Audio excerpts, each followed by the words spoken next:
this way before. Travel through the open door. Circumstances navigated the path. And life happened all so fast. No, it got lonely. Sometimes you see, I know we couldn't make it. Even when I'm off beat, I still land on my feet. And nothing can shake me. Cause I know life took a hold of me. I never. This is where I am destined to be. I'm not ready to give up. I believe in the miracle of life. Life's a break with no rehearsal. Learn quickly, they'll come for your role. Games you play, can't take it personal. Cause the devil is a liar. I'm telling you the truth. It's all in what you do. Some things you gotta do. Despite the millions, take a second, see the blessing in it. With much expected, much is given. Go to the bathroom now. Instant classic coming tonight. Let the power come first before your happiness. Yes, you can be the best if you go the distance. Mix a little sweat with your persistence. You know that the best things are never instant. Just shine up, let them see your brilliance. Get up, open up your eyes now. It's the moment of truth. No backing down.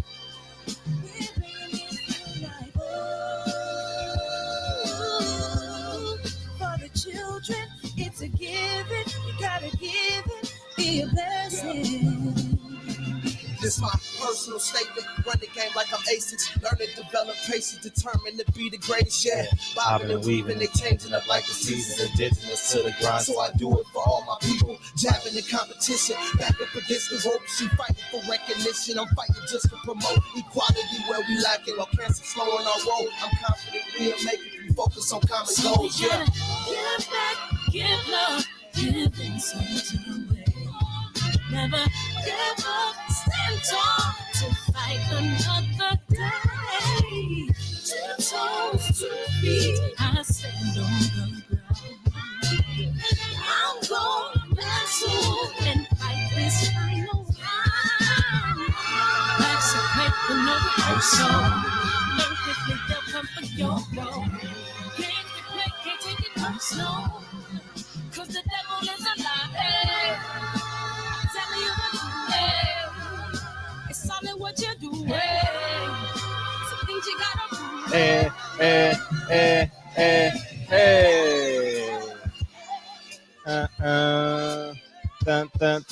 JP, Eric, JQ, Demetrius Bright, what up? Mr. J Dub, Birdman, what it do? KJ, G Brown, what's up, Josh? DJ Deem on the 1s and 2s, man. D-Man, Demetric, what's up, DC? What's up, Utah in the house, without a doubt. What's up, AJ? D Ford, man, appreciate you always coming back here. You burning. Yeah, I know. You might need 2 of them tonight. You know what I mean? This is going to be a fun show. Everything sports and boxing, you already know. Everything boxing and sports, you already know, man. You already know. Oh, man. Oh, 24 Jeezy. UNH not on the same team anymore. Malik Rain, boxing sparring. I appreciate y'all, man. Hey, money in the ghetto. You already know how I come. You already know. Man, let's hit this trailer, man. Have y'all bought 9 Wives? Half of y'all ain't even bought the damn film yet. Godly. Go buy the film so we can rock and roll. You know what I mean? I appreciate you guys. What? I said Malcolm alleged that some of Elijah's women were underage secretaries. And can you expound on that? Yeah, well, I guess they were, because they were there. I seen them myself. It's all true. Good evening, messenger.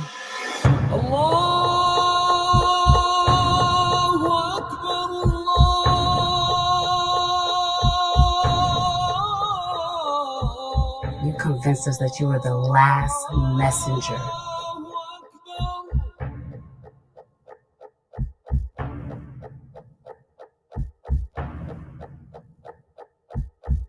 How many other bastard children do you have? At least 15. And welcome to the show, y'all. Y'all know this show gonna be hot, man.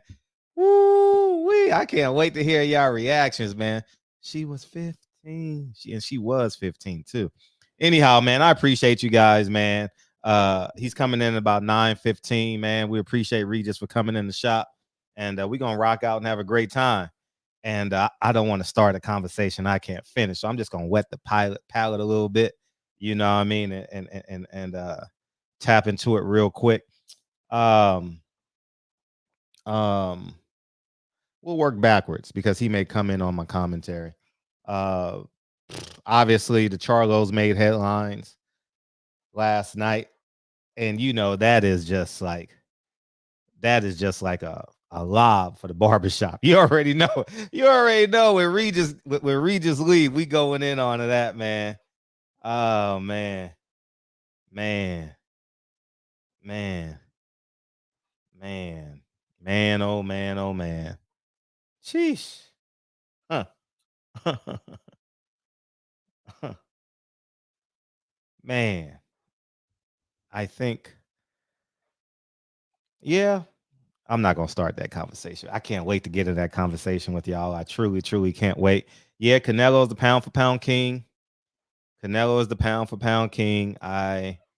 Every tongue must confess. Canelo's the pound for pound king. He's he was extraordinary last night. He intook information, he physically adapted, and he got the stoppage. I really want to watch the fight again. I really, really want to watch the fight again because I was rooting for Caleb Plant, and I know I missed a lot of stuff. So my rounds may be a bit skewed. You know what I mean? I didn't give when I was scoring it as the rounds were going, I didn't give Caleb Plant no 50-50 rounds. So when Caleb was jabbing, but then Canelo was applying the pressure, ring generalship, I was like, well, that's probably a Canelo round because he landed one or two, maybe three punches. So it made those rounds kind of close, you know? So I really, really want to watch it knowing the results of the fight so I can just really, really just see who really won each round. It was a good night of boxing. All that fight, all that needed was an undercard. All it needed was like one undercard fight, and it would have been a good night of boxing. It really would have, man. And it's a good thing that one of the Durrell brothers got that knockout. That definitely like said, okay.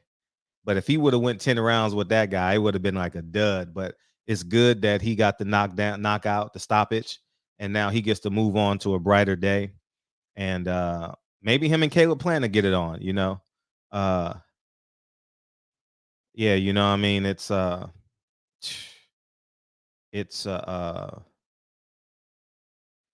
I enjoyed it. I want to see what these pay-per-view numbers come in at. I'm really interested in these pay-per-view numbers, man. Because Canelo's gonna do the same thing he did with Golden Boy, HBO. he gonna drain the swamp out. And next thing you know, it ain't gonna be no more money in PBC. They guaranteed that man $40 million, and he's probably getting a point, 2 points, 5 cents, maybe $3 per pay-per-view or something like that. Sheesh. And you know what I like about Canelo? I love how he embraces and hold accountable the people that he admires. I love the fact that when there's a fight going on and one of his contemporaries, people he admire, wins a fight or was in the fight, he'll call him on FaceTime. And I like that about him. I really, really like that about him. Hey, what's up, Kyle? And I appreciate that about him. You know, that he's genuine, you know. I saw Deontay Wilder do that a few times, especially with Tank Davis, Carissa Shields. I think more of that is needed. I just saw Errol Spence story, and he did that with a fighter down there in Texas. And um yeah, that's impressive, man. When you know that, when you know who you are, and you're honest with yourself, man, and you inspire the people around you, man. God, I can't wait, man. I can't wait to go in, man. You have no idea. You already know we about to have some Fredisms tonight, man. We already know, man. We got about 8 minutes till Regis Prograis come in here, and then after that, we gonna have some fun, dog. I don't want to start this conversation and have this energy go into the Regis interview. So I'm really like woo-sawing it right now. I'm really woo-sawing it right now, dog. I'm not gonna lie to y'all. I'm woo-sawing it right now in my head. I'm like, Fred, don't say nothing you can't finish, because I don't want my thoughts lingering in the universe. So I mean, I don't want my half thoughts that I say lingering in the universe. So what's up, Nico? And it's I can't wait. I literally can't wait. Here, write this down. My email is FHAW17 at Gmail.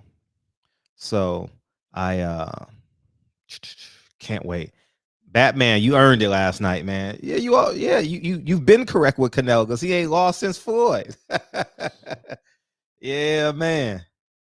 If they do 400,000 pay-per-views. Oh, thank you, Boxer Sparring. Yeah, it was cool. Yeah. I appreciate the Benavidez, man. You know why I appreciate the Benavidez? Because they're one of the few Latino people I interview where I can be me. Because I don't do no patronizing, or you know what I mean? Like the Garcias don't really like me.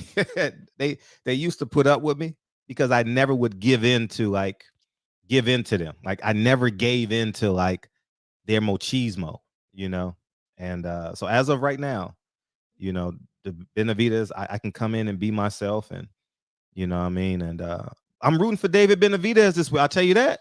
I'm definitely rooting, and I know Breadman is my guy too in real life. Breadman is like my guy. So maybe when the fights start, I'll have a level of empathy. You know what I'm saying? But I like David Benavidez, man. I'm rooting. Oh man, ain't gonna be no cash left, Andre. I told y'all this. I told y'all summer 2022, man. Oh, it's about to go down. Summer 2022. 2022. Yeah, it's about to go down, Andre. Canelo leave any cash for PBC. Hearn running around surveying PBC operations. Never let your rival in the kitchen. I don't understand what they doing over there, man. Man, they Al Heyman over there moving like a Democrat. You know what I mean? Like, oh, we don't love everybody. Christian, how can you be a liberal Christian? That's basically what PBC is, liberal Christians. Ain't no such thing as being a liberal Christian. If you believe if you got any level of faith or believe in my opinion, any religious, whether it's Buddhism, you can't be liberal. You got to abide by what that book say. That book don't give you any leeway. I don't care what book it is. You have no leeway in that book. Virgil Ortiz is gone. But I told y'all, Robert Garcia's training is outdated. I told y'all this. What I've been saying it the past 6 months, 7 months. What world champion does he have? It's gone. It's been gone since Maidana. They stole that money against Maidana because Floyd didn't have an opponent for September. So Floyd got on that DS after that. I was there. He got on the DS and says, do y'all want to see me Maidana again? And y'all said, yeah. I'm talking about the fans. Yeah, I want to see it again. Well, you got it again. He got 3 paydays. Maidana got 3 paydays. Robert Garcia became a celebrity. And but you want to go back? You want to go back even further? How about the other guy? who I absolutely love because he used to come. Him and Big Boy on my LA radio station had a good relationship.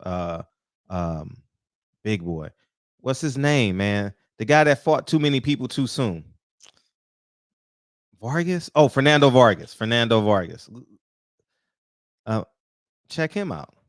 You know, Brandon Rios. I mean, the list goes on and on and on. And but when you look at them, when you look at them, and you look at them as a whole, they outdated, man. You flat-footed, come forward, and whenever you fight an athletic fighter, he can be Russian, he could be Asian, he could be black, he could be African, he could be African American, he could be African. You know what everyone in the Robert Garcia gym say? You ran. What do you mean I ran? You've been preparing for me for 8 weeks. I'm supposed to change who I am? That I'm 22-0 fighting the way I fight. And you expect me to change my style because I'm fighting you?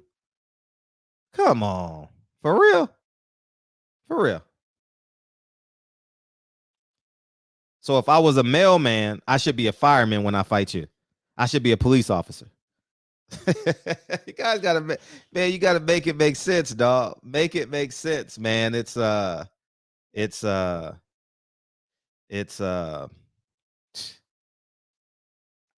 never liked when the Garcia gym always complain when they fight a fighter that moves. Oh, he moved too much. He ran. Fans, y'all gotta stop saying they ran. Stop it. Don't leave that out of your dictionary. How about if we say, "Oh, you walked"? Oh, you walked. If he's running and you walking, you the problem. Oh man. Oh man. So I said that it's boxing. Exactly. It's boxing. You got to adjust. Canelo adjusted. Canelo's doing a hell of a job. He went into the lab and he said, that Lara fight was close. Floyd beat me handily. So I need to take what I need to take.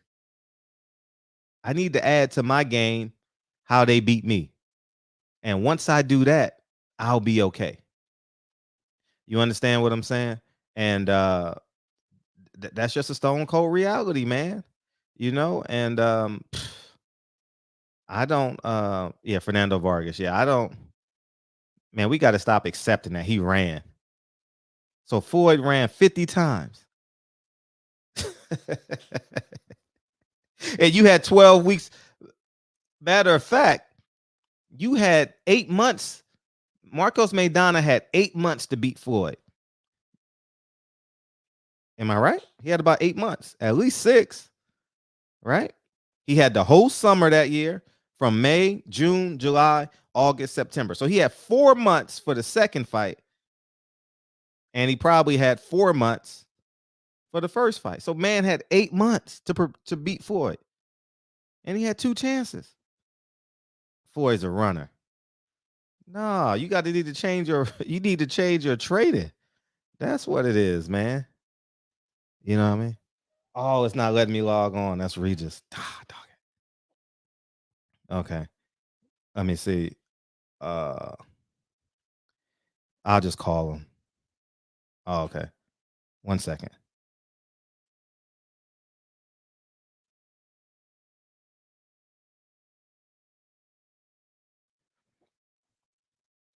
Yeah, man. He's having problems logging on.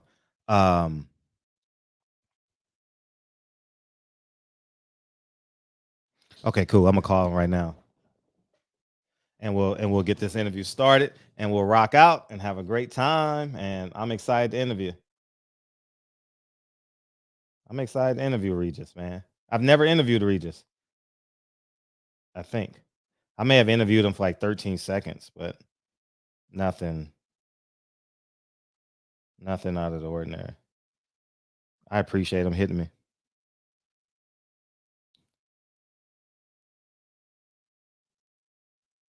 All right, cool. And he on time too. Man, that's dope.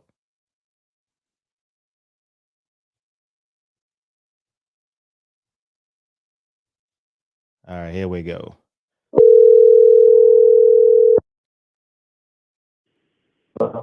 Hey, how you doing, Regis?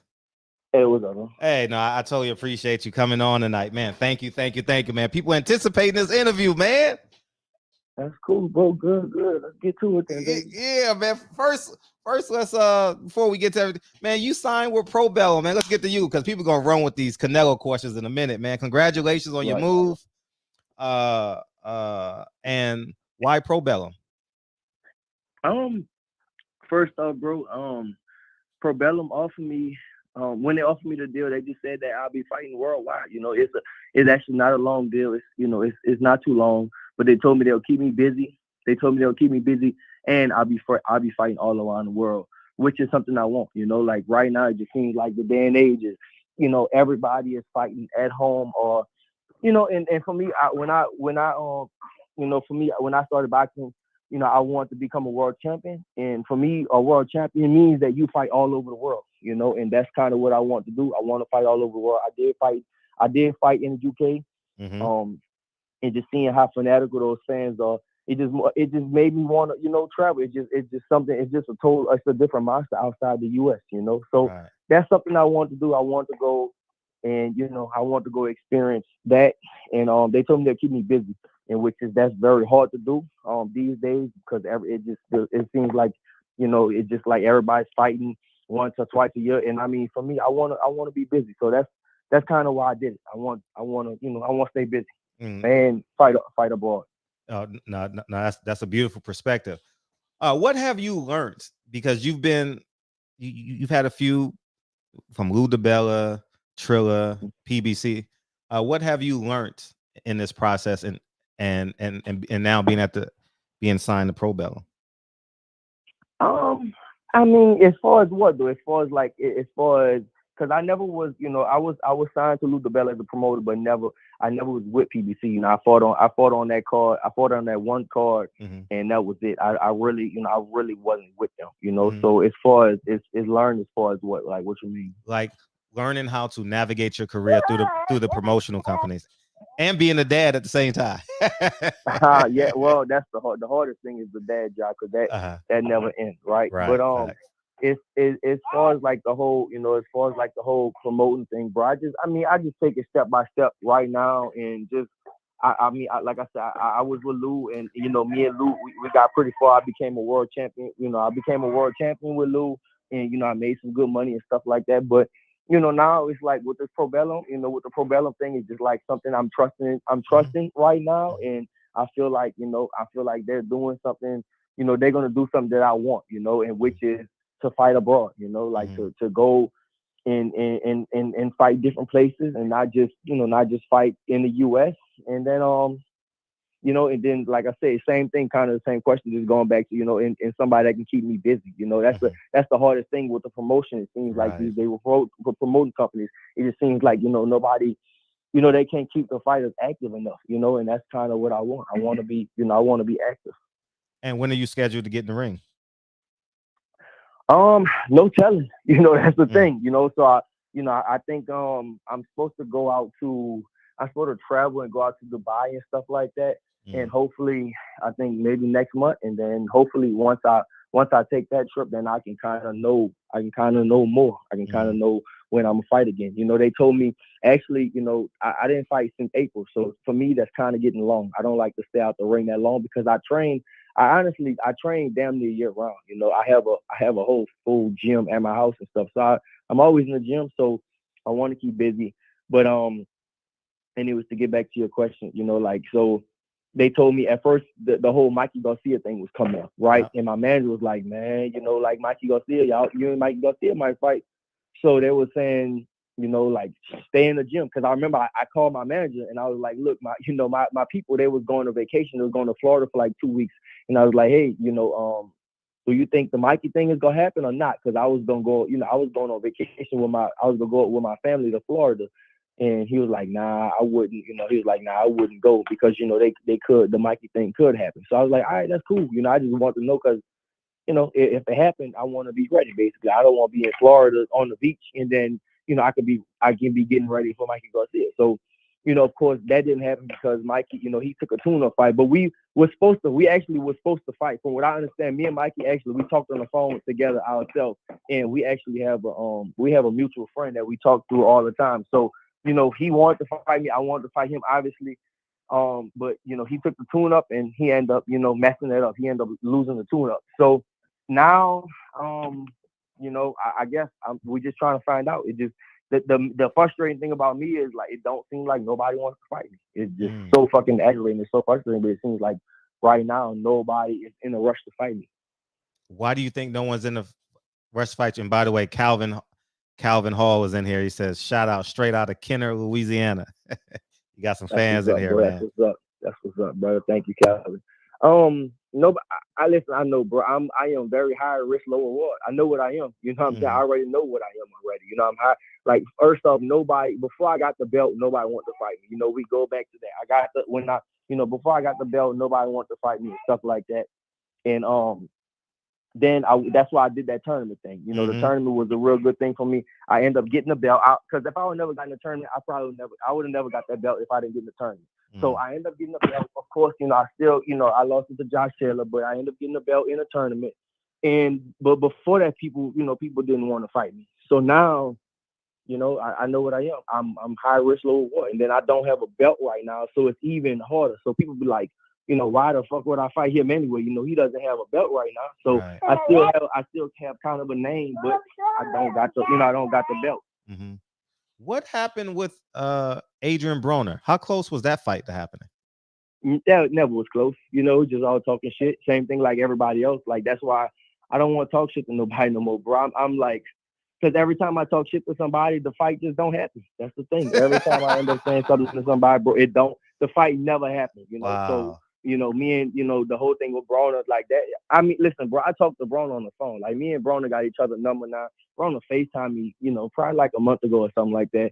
And he, you know, basically he told me what it is. You know what I'm saying? Like, it's like, I already know that's not going to happen. So it's just all talk. It's all talk. I feel like right now, people kind of using my name to build up another fight, you know? And it seemed like it's kind of seeming like it's kind of like a thing that people's doing, you know. They like fucking, you know, they just saying my name to build up a different fight. Mikey Garcia, you know, it was Mike Garcia. Gervonta Davis said something about it, you know, Adrian Broner, you know, a lot of different people, like, they saying my name. And it's just like they know they're not gonna fight me, but you know, they just kind of saying my name and stuff. Right. When you mentioned Tank Davis, were you willing to go down to 35 and fight him, or no, I'm absolutely not. I can't go to 35. I know that for sure. Okay. You know, the whole thing with the Tank Davis thing, it was because like me and him got into it is because I said something about Barrios. I never said nothing about Tank. Originally, I never said nothing about it. I just said. Lost you. Let me call him right back. You still there, Regis? Davis. Okay, now go back. Kind of how that went. You hit the mute button. You hit the mute button with Tank. Nah, I'm here. No, I'm saying we didn't hear your answer because you hit the mute button on the my bad, Tank my response. bad, yeah. So with the whole thing with the Gervonta Davis thing, you know, it was just like, my bad, my baby is right now. But you got a big house though, because them sounds are pretty hollow. Yeah. Pretty big. Mm-hmm. Yeah, I know. I see that. You got the gym in the back and all. That's beautiful, man. That's yeah, man. Texas, baby, had to get out of California. Yeah. Is it really that much cheaper down there in Texas as it? Yeah, way cheaper. It's like no comparison. Really? Yeah, way cheaper, bro. Way cheaper. It's fucking it's crazy. It wouldn't even, like, it just don't even make, like, when you lived in Texas, it just damn it don't make no sense to even like do the whole California thing, because it's just too much bang for your buck, you know, way too much. Right. Tell me what you think of Tank Davis. Is it Floyd or is it Tank? I don't think it's never a fighter. You know, I just always think it's the I just think it's always the business. The business side of boxing is fucking scary, bro. Not scary, but it kind of is what it is. Like that's just the business side of boxing. That's just how things go, you know. And I don't think Gervonta Davis is, you know, I don't think he's scared of me. You know, fighters are not scared of each other, but you know, I don't think they would put him nowhere close to me. You know, because listen, it's the business. All right, you gotta think about the business side of boxing, right? This is if I'm not mistaken, I think Gervonta Davis is Floyd Mayweather's promotion. That's their biggest thing, right? Gervonta Davis, their biggest thing. They're not gonna put him in there with nobody that can potentially beat him. You know, they're always gonna find some type of advantage. With me, he has no advantage at all. Like it's no advantage he has over me. You know, like I feel like I'm bigger. You know, I'm stronger. I can take a fucking punch. You know, now I know he does have big power. I know he has big knockout power and stuff like that. But I can take a, you know, people know I'm fucking very, very durable. Sometimes that's even my problem because sometimes I like to take punches, which is stupid, but sometimes I like to fucking feel power and shit like that. I'm fast. I got defense. You know, I can have good feet when I want to, and I'm scrappy as fuck. Like I'm a fighter at the end of the day. So, you know, that with all that being said, it's no it won't be no advantages, you know. So I'm pretty sure if they'll like ever sign a fight, they'll be like, oh, let's do because obviously they know I cannot make anything under 140, right? So they'll probably say like, oh, what, you got to be 137 or 138 or some shit like that. You know, it's all about in boxing, bro. It's all about getting that small advantage you can. Right. And I'm gonna call him right back, and we'll get it right back, man. I appreciate him, man. Shout out to all the real dads, man. All the real dads, stand up, man. For real. All the real dads, stand up, man. You guys are thoroughly and greatly appreciated, man. Man, it's beautiful when you hear a child's voice sound and the parents are actually doing their part. You know what I mean? What's up, Kyle? You know what I mean? It's a beautiful thing. He probably talking to himself, man. Let me call him back. He probably talking to himself. Oh man. Shout out to all the dads out there, man.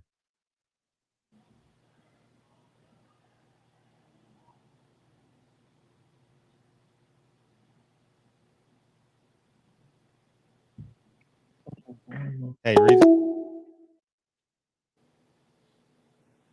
What's going on, Big Fred? Hey, how you doing, man? You all right? Oh, yeah, that's him calling. Back. Hey, Regis, when you hung up, I was saying, man, shout out to all the dads out there, man, doing what they doing, man.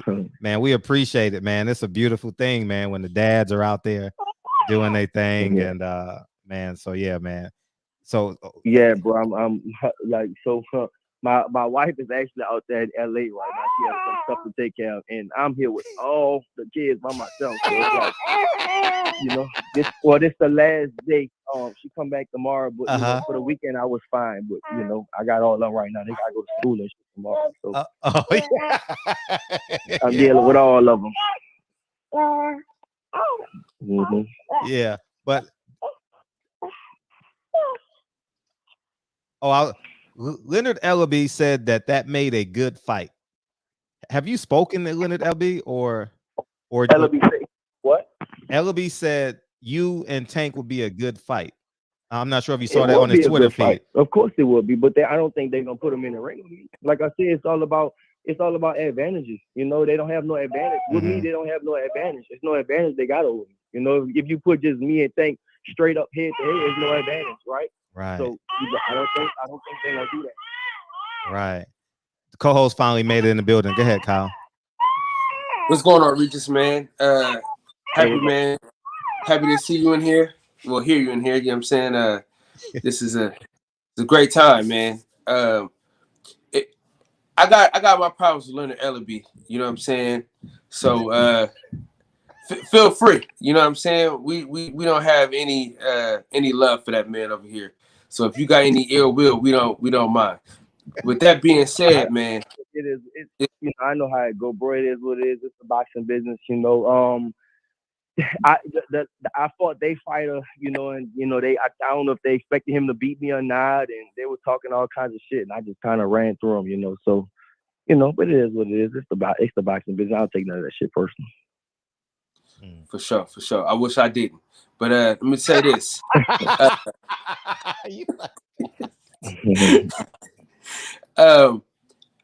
had you beating Josh Taylor. As good as Josh Taylor is, I thought that you did enough to beat him. I felt like it was some bullshit that took place. I think that it wasn't an even playing field as far as we're in a tournament. How the hell did he get the home field advantage when we all got belts? You know what I mean? So that's one of the things that kind of made me about that. But what is your take on that? I mean, go ahead. No, it's on you. Yeah, I mean, it just, like I said, bro, I just can't, you can't cry over spilled milk. From that, I just got way hungry, but yeah, it was kind of like they forced me, to be honest, like they kind of forced me to go over there. They gave me, at the time, they gave me two options. It was like either Manchester or London. That's what they gave me, Manchester or London. I was like, well, I guess London, because Manchester is even closer to Scotland, right? So I was like, all right, well, I guess we fight in London. And I kind of got suckered into it because I don't know if you remember, but back then, after I won the belt, then, at the time they was, people was having trouble with their money and all kinds of shit. I never did, I never had problems with my money from the tournament, but other people was having problems with their money. They wasn't getting paid. All kinds of shit was going on. And so they was talking about maybe the tournament might fall through, and people didn't know what was going on, and then so something happened something about me and Josh Taylor or some shit like that, and about me fighting over there. And I was just like, why would I fight over? I was like, I'm not fighting over that. Same thing like you said, I'm a champion, he's a champion. Why would I have to fight in his backyard, right? I was saying that, and then all like his fans and stuff, all the people over there, they start calling me scary and I'm a bitch and I'm this. And so I'm so fucking macho. I'm like, you know what? I'm fighting him in London. That's what it is. I'm gonna fight him out there. I'm gonna fight him in y'all backyard. And then that's when they brought that to me, and it was kind of, after that, it was kind of no, it was no other options. It was like either I have to fight out that I have to fight in Manchester or I fight in London, So it was just two ways. It was what they offered me, and then it was kind of my fault for telling them that. So I tell them like, yeah, I don't care, I'll go fight over there, because that's kind of what they brought to me. I could have turned it down, but I didn't. For me, I just didn't want to look like no bitch to be like, oh, he's scared of fighting over here, and I was just like, I'm not scared of fighting nowhere, So when I went over there, I think it was like 20,000 people in the arena, and bro, it was really, all those people versus me, and I felt like I fucking acted like a champ. I held my own. I did what I had to do. I still felt like I won the fight, but he got a decision because we was in this country. But like I said, man, it just all it did right now is like I got that Canelo thing going on between, like, after that I just got so much hungry, and I feel like I'm going to improve so much. That's that's all it did. It just opened up. It just awakened a monster in me right now. So what happened with the rematch though? That fight was so close. A rematch should have happened immediately. Yeah, you know what I'm saying? They're not gonna fight me, bro. They're not gonna fight no rematch with me. I mean, I just know how it is. I can plead for the fight. I can do all this, bro. With the business side, if I was me, I wouldn't fight me in a rematch. You know what I'm saying? I think about, me and my partners talk about this all the time. It was like, bro, think about it. If you was him, would you fucking fight you again? How close that fight was, and you fucking fucked his eye up like that? Hell no. You'll stay away from it as far as you can, right? And so they're not gonna, you know what I'm saying? They're not. He's not, like, I know he's not gonna fight me for a long time. I think we will fight again. It'll be like a Tommy Hearn, Sugar Ray Leonard thing. You know what I'm saying? Like, we'll fight 8 years later, or some stupid shit like that, 5 years later, or something like that. But I just think like now my road is just gonna be different, and he got his own road, and I got my own road. And then I feel like we'll meet together again. Hopefully we will meet together again, and we'll do it again. But I know how the business side goes. They're not gonna fight me. I just think that's that's dead. Not, at least not right now.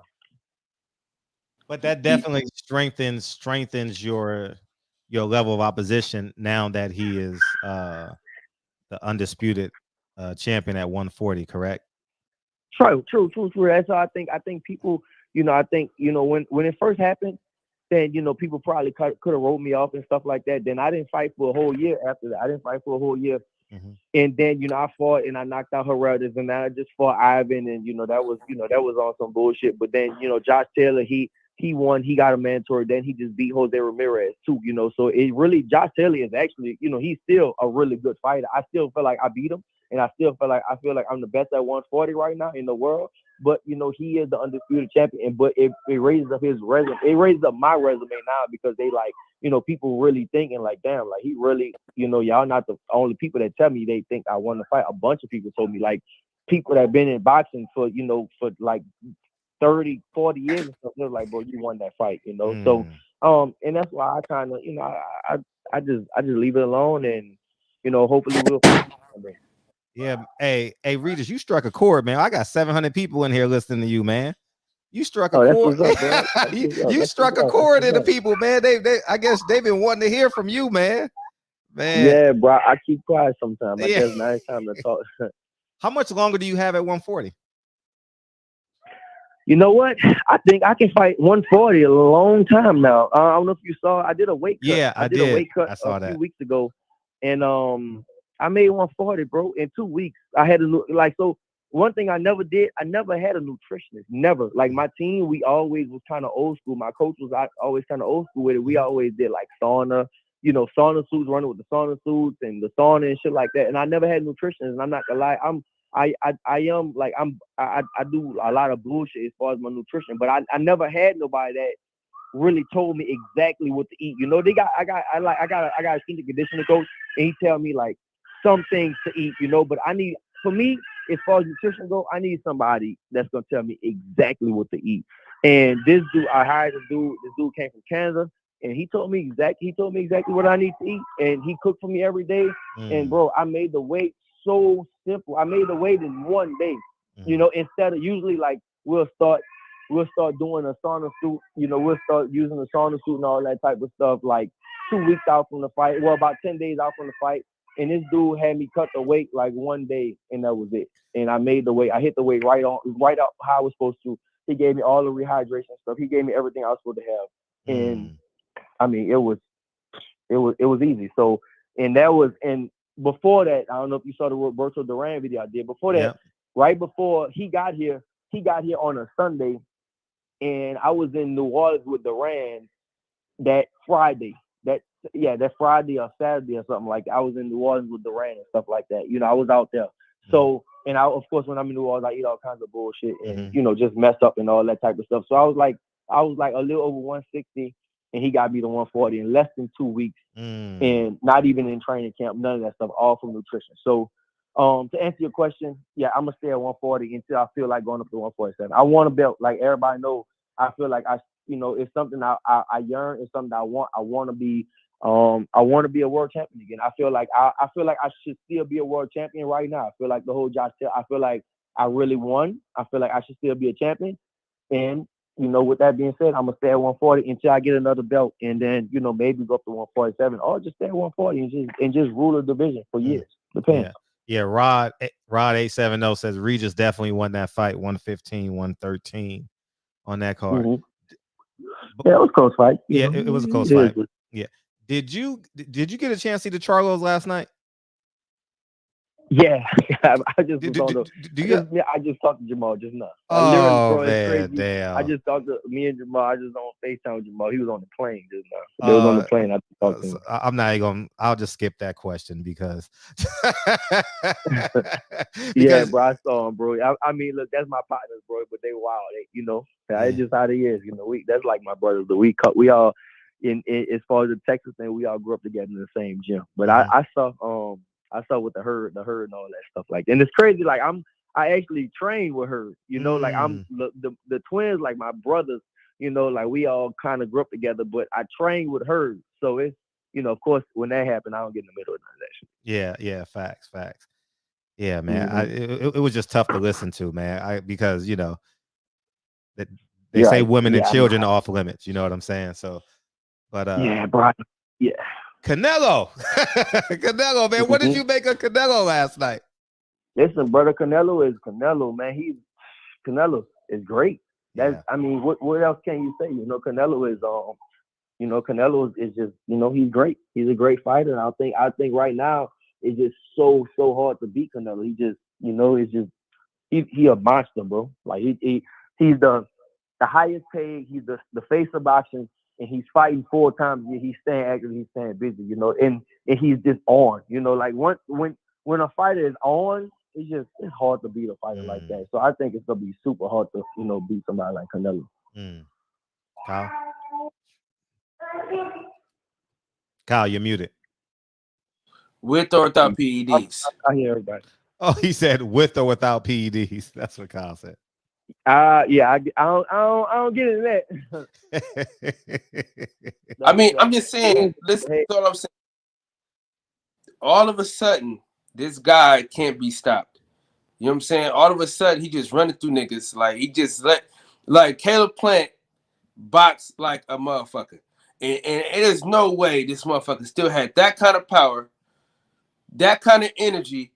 Going into them, man, ain't no fucking way, man. You can't tell me that, man. Never mind. Let me not have no excuses. That's what they're gonna tell me. I got excuses, but when that fight was supposed to happen the first time, I think he's able to cycle that shit out because ain't no fucking way you got all that damn energy after the boxing clinic that Caleb Plant was putting on, and he still had all that power still and energy left. Come on, man, ain't no fucking way. Well, look, hold on. But look at this, right? I mean, maybe that's true, but they got some fighters that get stronger every round, right? Like Duran, like Aaron Pryor, you know, they get stronger every round, you know. And some people, Regis, Regis, the one I mixed. Yeah. Hey, what about Duran? Huh? What about Duran? He was hands of stone though. He been doing that. He was the hands of stone from the giddy on up. That ain't nothing he just came out and got all of a sudden. You know what I'm saying? Like, right. I don't know, man. I'm just saying, bro. You know what I mean? I'm just saying. You know what you're saying. I mean, I don't really got no comment on that. You know, I mean, I just right now I just feel like he's on. I can't, you know, I'll never say nobody cheating and stuff like that. So that's for y'all to see. I mean, he been caught, but I feel you, bro. I feel you. I understand. What do you think Charlo chances are? I know that's your boy, but Vegas would have Canelo the favorite. So what would you say Charlo has to do to beat him? Yeah, I think he got the best chance. Honestly, I think he got the best chance of doing it. I think Jamal. You know what, Jamal or Benavidez. I think they got the best chance. You know, but Canelo is just he's just looking right now. He's just kind of looking unstoppable right now. You know, so I think for me, I think you know Jamal or Benavidez has probably has the best chance because Jamal. You know, the thing is Jamal is big. He's strong. He has a good jab. He can box and he can take a punch also. So I would, you know, I give Jamal the biggest chance. You know, even if like I said, and even if he wasn't, you know, my people. Jamal Charlo, I still give Jamal Charlo the best chance to be able to beat Canelo. What does Jamal do well, you think? I mean, I think he's just more technical. He's just strong. He's big. He's just like, you know, he's hungry. You know, I think that's his main thing. Jamal is just, he's hungry. He wanted that fight for so long. You know, he wanted Triple G. He called out Triple G. He wanted, you know, he wanted that for so long. Of course, you know, he does always comes behind a big, hard, stiff jab. But, you know, I think Jamal is just, you know, fundamentals wise, he just, you know, he got it. But the main thing is, you know, the hunger. Even if he didn't have those fundamentals, I just think that hunger, you know, just that hunger he got to want to beat Canelo because he's been calling him out for so long. And, you know, that's what he wants. And, you know, I think that's, you know, I think that's what he has. Is he, and feel free to expand my question to tell your answer, but is he emotionally mature enough to get into a ring with Canelo? You know what? You only tell when it happens. You know, I think he is. You know, I think he is because I think Jamal, you know, he's But besides, like what a lot of people think and stuff like that, Jamal is actually more level-headed. Like, I mean, the crazy thing when you know, like, you know these guys, it's a. Austin. That was Al Heyman. Told you, Al Heyman. Al Heyman's in the shop, bad. Yeah, we lost him. That will be a huge fight. That will be a huge fight, and you know, you never know how somebody reacts until it happens. Yeah, right. Go ahead, Kyle. What's your position on Demetrius Andrade? I mean, I think he's a real good fighter. He's just awkward, you know, and he's like damn near like the same position I'm in, like a high risk, low reward type of thing, you know. But he has a belt. He's a world champion, but you know he's he's a very high risk because with Demetrius Andrade, I think people don't want to fight him because of the style. The style wise, it's just style wise. He hit the mute button on his phone again. But we'll get him out. He dealing with a whole lot talking. If you can beat him, yeah. It'll be, you know, even if you could beat him, it'll be ugly beating him. You know, it'll be a hard fight no matter what. It's kind of like same thing like a Israeline De Lara. You know how he was when in his prime. You know, he just had a hard style to fight. You know, so that's I think he just very high risk, low reward. Now is Pro Bellum with Richard Schaefer, and is there anyone else attached to him? From what I understand, is Richard Schaefer. It is somebody else. I forgot the name, my fault. But yeah, that's who I'm actually supposed to go meet up with. I'm supposed to go meet up with these dudes, and I gotta find out when I'm gonna go meet up with them. But yeah, I know it is Richard Schaefer. Okay, dope. Because I was thinking it was an Al Heyman company. You know what I mean? Like maybe he's venturing out using other names. You know what? You never know, bro. With this boxing, you never know who really behind stuff. You know, he could be. But I know Richard Schaefer is one of the names involved. But who else? Shit, I don't know yet. Have you thought about fighting like Darwin Price or something like that? Would that be enough? It could be, you know, but I fought with Darwin so much. The crazy stuff, bro, like when you start getting up there like this, it's like, God damn, like you gotta really start looking at like your people you know, people you friends with, people you like had sparring partners. Me and Darwin spar so fucking much. You know, me and Montana Love, you know, I spar with these dudes so much, and it's like, you know, eventually, you know, I guess, you know, I see y'all at the top. So if it happens one day, then yeah. It definitely. And what did you make of Montana Love's performance? He did great, bro. He did good. He knocked out Ivan. You know, that's a good step. That's a good notch to go on his belt. You know, Ivan is a former world champion, so you know, to say you knocked him out like that, you know, that's good. You know, I think that's a good step for him, and you know, we gonna see what happens next with him. Yeah, Kyle, we gonna his kids are running around. We gotta get him out of here, man. Man, it was. Damn. Go ahead, Kyle. Go ahead. I got so much to ask him, man, but with this new promotional company, how hard do you think it'll be to get the fights with the top ranks and the PBCs and things like that? I don't know. You know, I just don't know. You know, from what they told me, you know, they gonna keep me busy. They gonna have me fighting, and they told me I'll get another belt pretty soon, really. So that was my next with that, huh? I said that was my next question. Yeah, for me, listen, I'm worried about being a champion again more than anything. And then, you know, but it is something. It is I can step out of that and I can fight. Basically, like I can if a big fight presents itself, I can do that. You know, like I can if like a Mike Garcia or Gervonta Davis, Josh Taylor, Jose Ramirez, or something like that presents itself, I can go ahead and do that. You know, so. But what they told me, you know, I'll be fighting for the belt again. So, you know, and that's everybody know that is my goal, to be a champion again, because then you got the power again. Is there anyone you despise in boxing? Because not really, bro. I mean, I get into it with some people and stuff like that, but as far as like, cause I don't know these dudes, you know what I'm saying? At the end of the day, I don't really know them. So.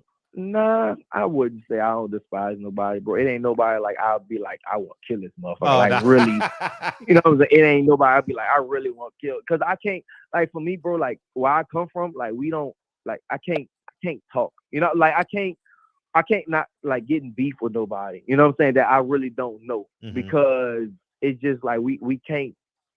You know what I'm saying? Like I would want to take it to another level. We don't do that. We fight for money at the end of the day. You know? I think the closest person that, if you can ask that question, is probably like somebody like Maurice Hooker. He kind of gets on my nerves. He kind of got on my nerves a little bit, Maurice Hooker. Because it's just like he said a lot of he said I talk on interviews and I say this, and when I see him, I don't act like that and all that, bro. And we didn't FaceTime this nigga before, and while he was in bed with his girl, and told him to get up, and you know what I'm saying, just all kinds of shit like that. And really, you know, I could really pull his card if I want to, you know. And then, like, we was you know, me and him was supposed to fight, and what Matchroom did, they sat me and him right next to each other at the fight. When Mikey Garcia fought Jesse Vargas, they sat me and Maurice go right next to each other, and it was like he was with his girl.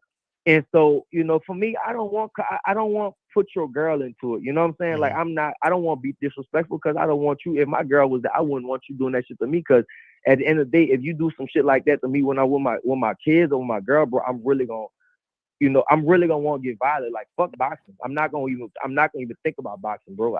I won't even think about that. You know what I'm saying? So, you know, we was sitting next to each other. He brought his girl, and then, you know, he was like, oh yeah, because at the fight you was this, and like, I was like, bro, you was with your girl. You really want me to, you know what I'm saying? You really want me to turn up on you when you with your girl and shit? So, that's the closest thing to despising somebody. But even with that, bro, I don't know him like that. So I don't, you know what I'm saying? Like, it don't really matter. Yeah. It doesn't really matter at this point, because you're at Pro Bellum. You about to fly first class to Dubai and get that oil money. And basically, yeah, man, we totally appreciate you coming in here, multitasking. I tell you what, in addition to being a great guest, you done inspired good dads to be great dads tonight, man. And we totally appreciate you, man, for spending your time, because it's 11. It's midnight. It's midnight down in there. It's midnight over here. My 1-year-old was up. Now I put my other ones to sleep. You know, they got school tomorrow, but my 1-year-old is up, bro. Yeah, like, it's like right now, like I said, my wife had to go to LA, and you know, I had the kids for the whole weekend by myself, and you know, the baby, you know, she went by her aunt, and I'm just getting her back tonight because tomorrow Monday and stuff like that. So yeah, she you know, but she all right. She cool now. Yeah. So thank you, man. And when you get your fight announcements, stop through here, man. Stop through here for a couple minutes, man, so we can promote your fight, man. And man, you were greatly received tonight, man. We hit a 700. Cool. We hit a 700 people in here, man. I appreciate. Yeah, they want to hear from you, man. So thank you so much, man. Thank you so much for coming through here, man. No problem. Yeah, hopefully I get something pretty soon, and you know, we'll see what happens. Okay, for sure. Appreciate you. All right, definitely appreciate you, big dog. Thank you, bro. No problem. Hey, I really believed him when he said, if you do something around my kids and my girl, it's gonna be a problem. I really believed him. I really believed him, man. I ain't gonna lie to you. I really believed him, man. Shout out to I wish we had more time, man. Shit. Yeah. Yeah, them kids are in the background, man. He multitasking. He trying to, because when you got a 1-year-old, you like you like this. You're literally like this the whole time. You know what I mean? And, you know what I mean? So he got the iPad right here. They watching Frozen for 2 minutes. Oh, that don't work. Oh, you give him the ball. That don't work. You know what I mean? So yeah, man. We totally appreciate y'all, man. And we can start calling in, man. Let's get this show, man. Kyle, where you want to start? You want to start on Canelo, or you want to start on the Charlos, man? Where you want to go? Listen, we can flip a coin, because I don't like either one of them. You know, Fred, man. Yes. Damn. I want to hit your monologue too. Fuck, y'all gotta wait, man. Okay, go ahead. All right. We all right. What's up, man? We got time. All right, we got time. All right, thank you, Kyle. What's up? You changing diapers? You done changing diapers, man? You getting your Regis Prograis on? What's up? Nah, man. Why you always be saying some funny shit, Fred? Because you said you like changing diapers. Man, you got to, man. You have to. You start disliking that type of stuff, and it affects your performance. It affects how your child looks at you. So you got to have some type of pride in it. I agree. Some type. But yeah, man, let's get to it. Man, shout out to Regis Prograis, man. Real throwback fighter. I kind of don't like the deal he's in, because he's still he's pretty much in a position where he's not sure, he doesn't know, and I would have liked him to sign with MTK Global, because they seem like they're getting their fighters opportunities real quick, and they're fighting.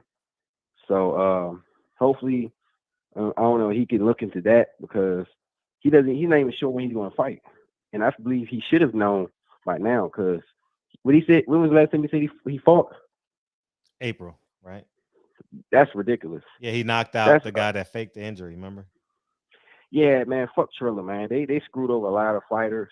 I mean, they did get Regis paid a lot of money, but they should have had him back in another show. Who did they screw over? Huh? I said, who did they screw over?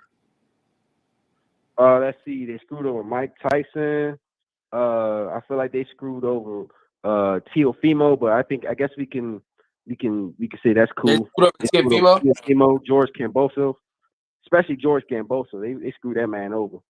How did they screw him over when Teofimo Lopez said he got COVID, and Bob Arum when he shut down all the places that would have him for a fight?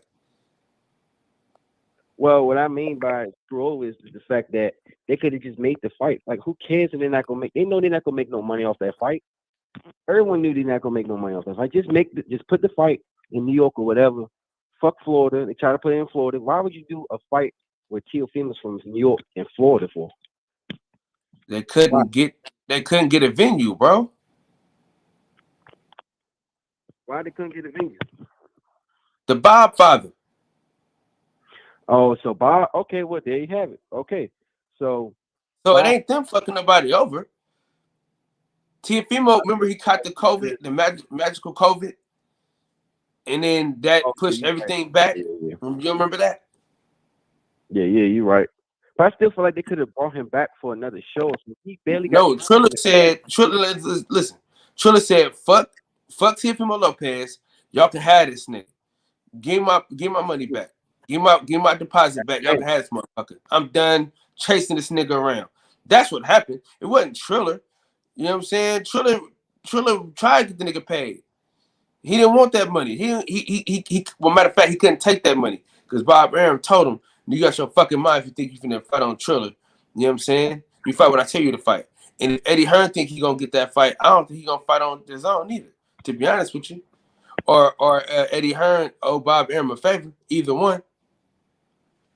Yeah, that was weird that he don't got a promoter deal with Bob no more. It's a partnership.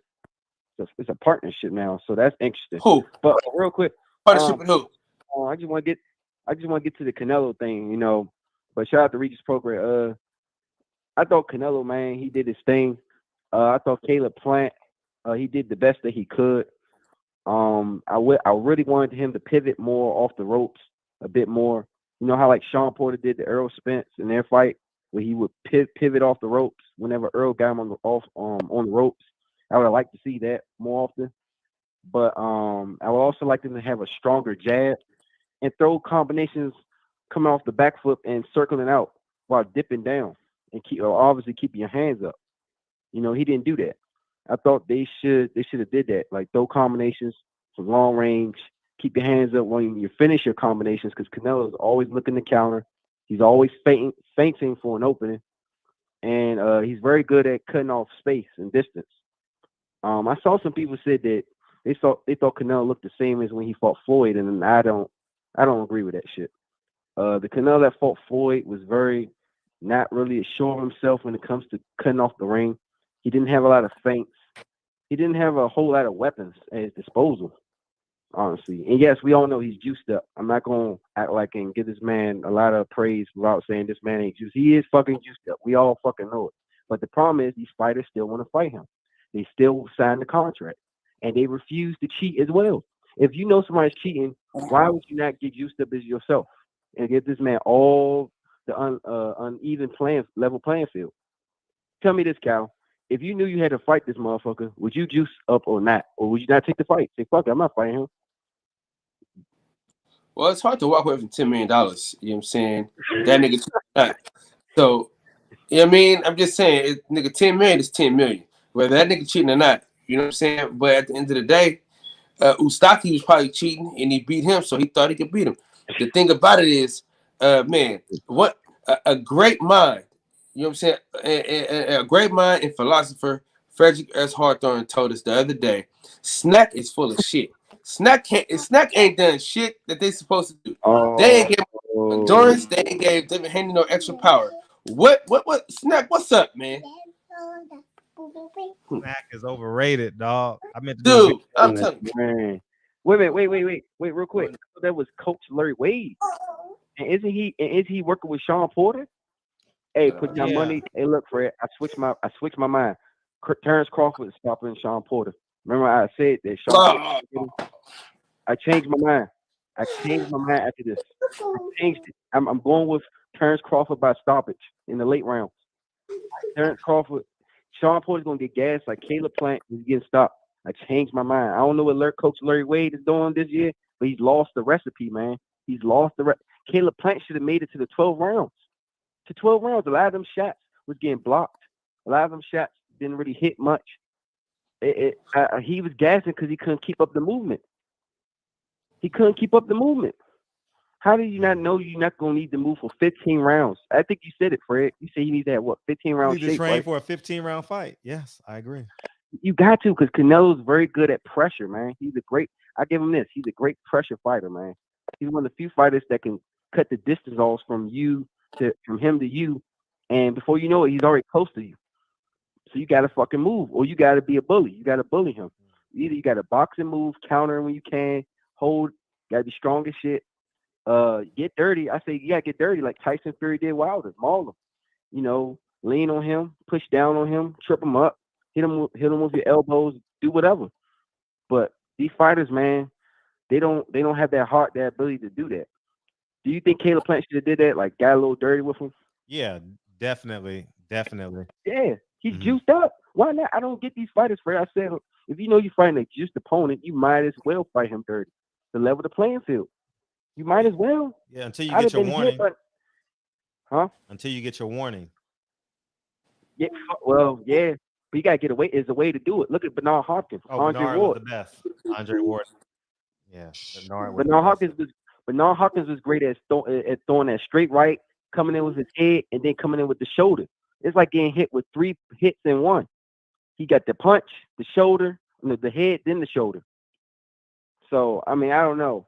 But I didn't hear y'all. What do y'all get out of Canelo's performance? Do y'all think it was a good performance or just average? We're going to talk about that. I thought Caleb Plant looked great, in my opinion. Yeah, Caleb Plant. I think I got to rewatch it because I was so wound up rooting for Caleb Plant that I actually missed it. So I think I got to rewatch it to give you guys a full assessment. So I'll watch it at some point this week. I thought Caleb Plant looked great, man. Honestly, I thought he was not going to last that long. I know I picked him to win, but then after seeing how he acted at the weigh-in, warning, pointing and shit, then yeah. But all right, I know. Let me shout out Earl Spence, man. Hey, get that Ugas fight. Hey, man, get well soon. Deontay Wilder, get well soon. Get that Trevor Bryan fight. Shakur Stevenson, either stop chasing Oscar Valdez or move up and wait. Devin Haney, kick Jojo Diaz's ass, prove everybody wrong. And we always gonna rock out with the best. And of course, again, shout out to Regis Prograis. I'm out for it. Peace. Thank you, Regis, and thank you for coming. What's up, DJ? Hey, what's going on, Fred? Hey, what you got? Hold up. LV Slugger, man, just gave a contribution, man. We appreciate you, LV Slugger. I think Canelo has the best chin in boxing. Y'all agree? Shit. Sean Porter's a crash dummy too now. You know what I mean? Adrian Broner, Tank Davis. Has Tank Davis been hit? Oh yeah, he got hit flush by Barrios, man. He took a right hand straight to the face and ate it. Okay. Like a midnight snack. But yeah, man, while y'all was over there watching, Caleb Plant was gonna win that fight. No way. Did you see the scorecards? Yeah, he couldn't have won that. No, he only got 2 rounds. Yeah, he wasn't gonna win that fight. No way, man. But that fight was, I said this last night, because I saw like the first 5 or 6 rounds, and I went because that was in between Frankie Edgar getting knocked out and before Thug Rose came out over in UFC. I actually paid for the UFC fight, so I was watching that. So in between that fight, I got to see like the first 5-6 rounds of the Canelo fight, right? Caleb Plant was winning that fight. Really? Caleb Plant, what's up, light skin? Caleb Plant was out. Caleb Plant was out boxing Canelo last night, but it ended the same way. I was like, that fight was Wilder Ortiz 3, because Caleb Plant was out boxing Canelo until he got caught. By my count, he was up 6-4. He was up 6-4, and he got stopped in the 11th round. Man, there was no way. Have y'all seen them? Y'all got to see these scorecards, man. There was no way Caleb Plant was down by that many rounds. But it's cool though. Y'all missed an epic card last night over there watching that BS. Hey, Kamaru Usman put on a show. Kamaru Usman put on a show. Kamaru Usman and Kobe Covington put on a show. It was a great fight. Kamaru was dominating the first 3 rounds of that fight, but about halfway through the 3rd round, Kobe decided, fuck it, I'm losing. My skull is getting bashed in. I'm a bloody mess, but I'm gonna fight back. And he was catching Kamaru. He buckled Kamaru a couple of times. I gotta watch. So it wasn't that 4th and 5th round. He started fighting back, man, and he caught Kamaru a couple of times, tried to take him down. It was a good fight. Thug Rose was back and forth, man. She won by split decision. That was fight of the night. No, Justin Gaethje and Michael Chandler was fight of the night. Hell no. Hey. No, you didn't see it. You talking about the nigga with the braids, right?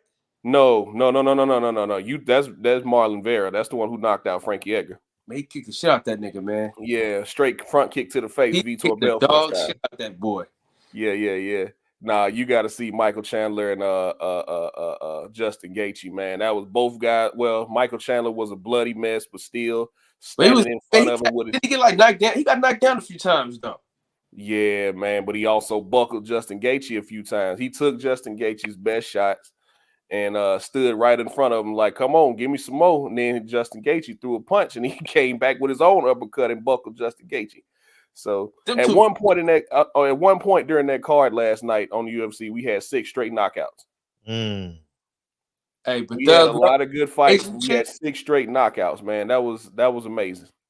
Hey, Doug Rose and the Asian chick was going at it, bro. Yeah, they were hooking, bro. I mean, Zhang Weili made some great adjustments on the feet, but what we saw last night is she can't get up once she's on her back. She's not used to being on her back. When Thug Rose was on her back, since she's got great jiu-jitsu, she was throwing up all kind of crazy submissions, and Zhang Weili decided she didn't want no parts of that, so she let her stand back up. Thug Rose can get you off her back too, so. Yeah, that shit was. Listen, me and my homeboy, I had the Canelo fight on the phone. We was watching the UFC fight at a sports bar. He said, "Man, fuck that Canelo fight, nigga. This fight way more entertaining than that." And nigga, we can't. Nigga, I'm telling you, bro. That Thug Rose, that little brawl got them fucking hands, man. Yeah, Thug Rose is bad, man. But her next fight should probably be against Carla Esparza. Carla beat her like 6 years ago, I want to say it was, to become the first UFC strawweight champion. She choked Rose out. So, and Carla right now is on like a 5-6 fight win streak. So, we'll see what happens with that. Running back. Yeah, running back, man. Running back. Get back, man. The beautiful thing about MMA, we ain't got to wait another 3 years for that fight. And like I said the other day, Dana White understands he's got 600 fighters. So he's not going to give one fighter $40 million. It's not my business. It's really not my business. I really don't care what these fighters make.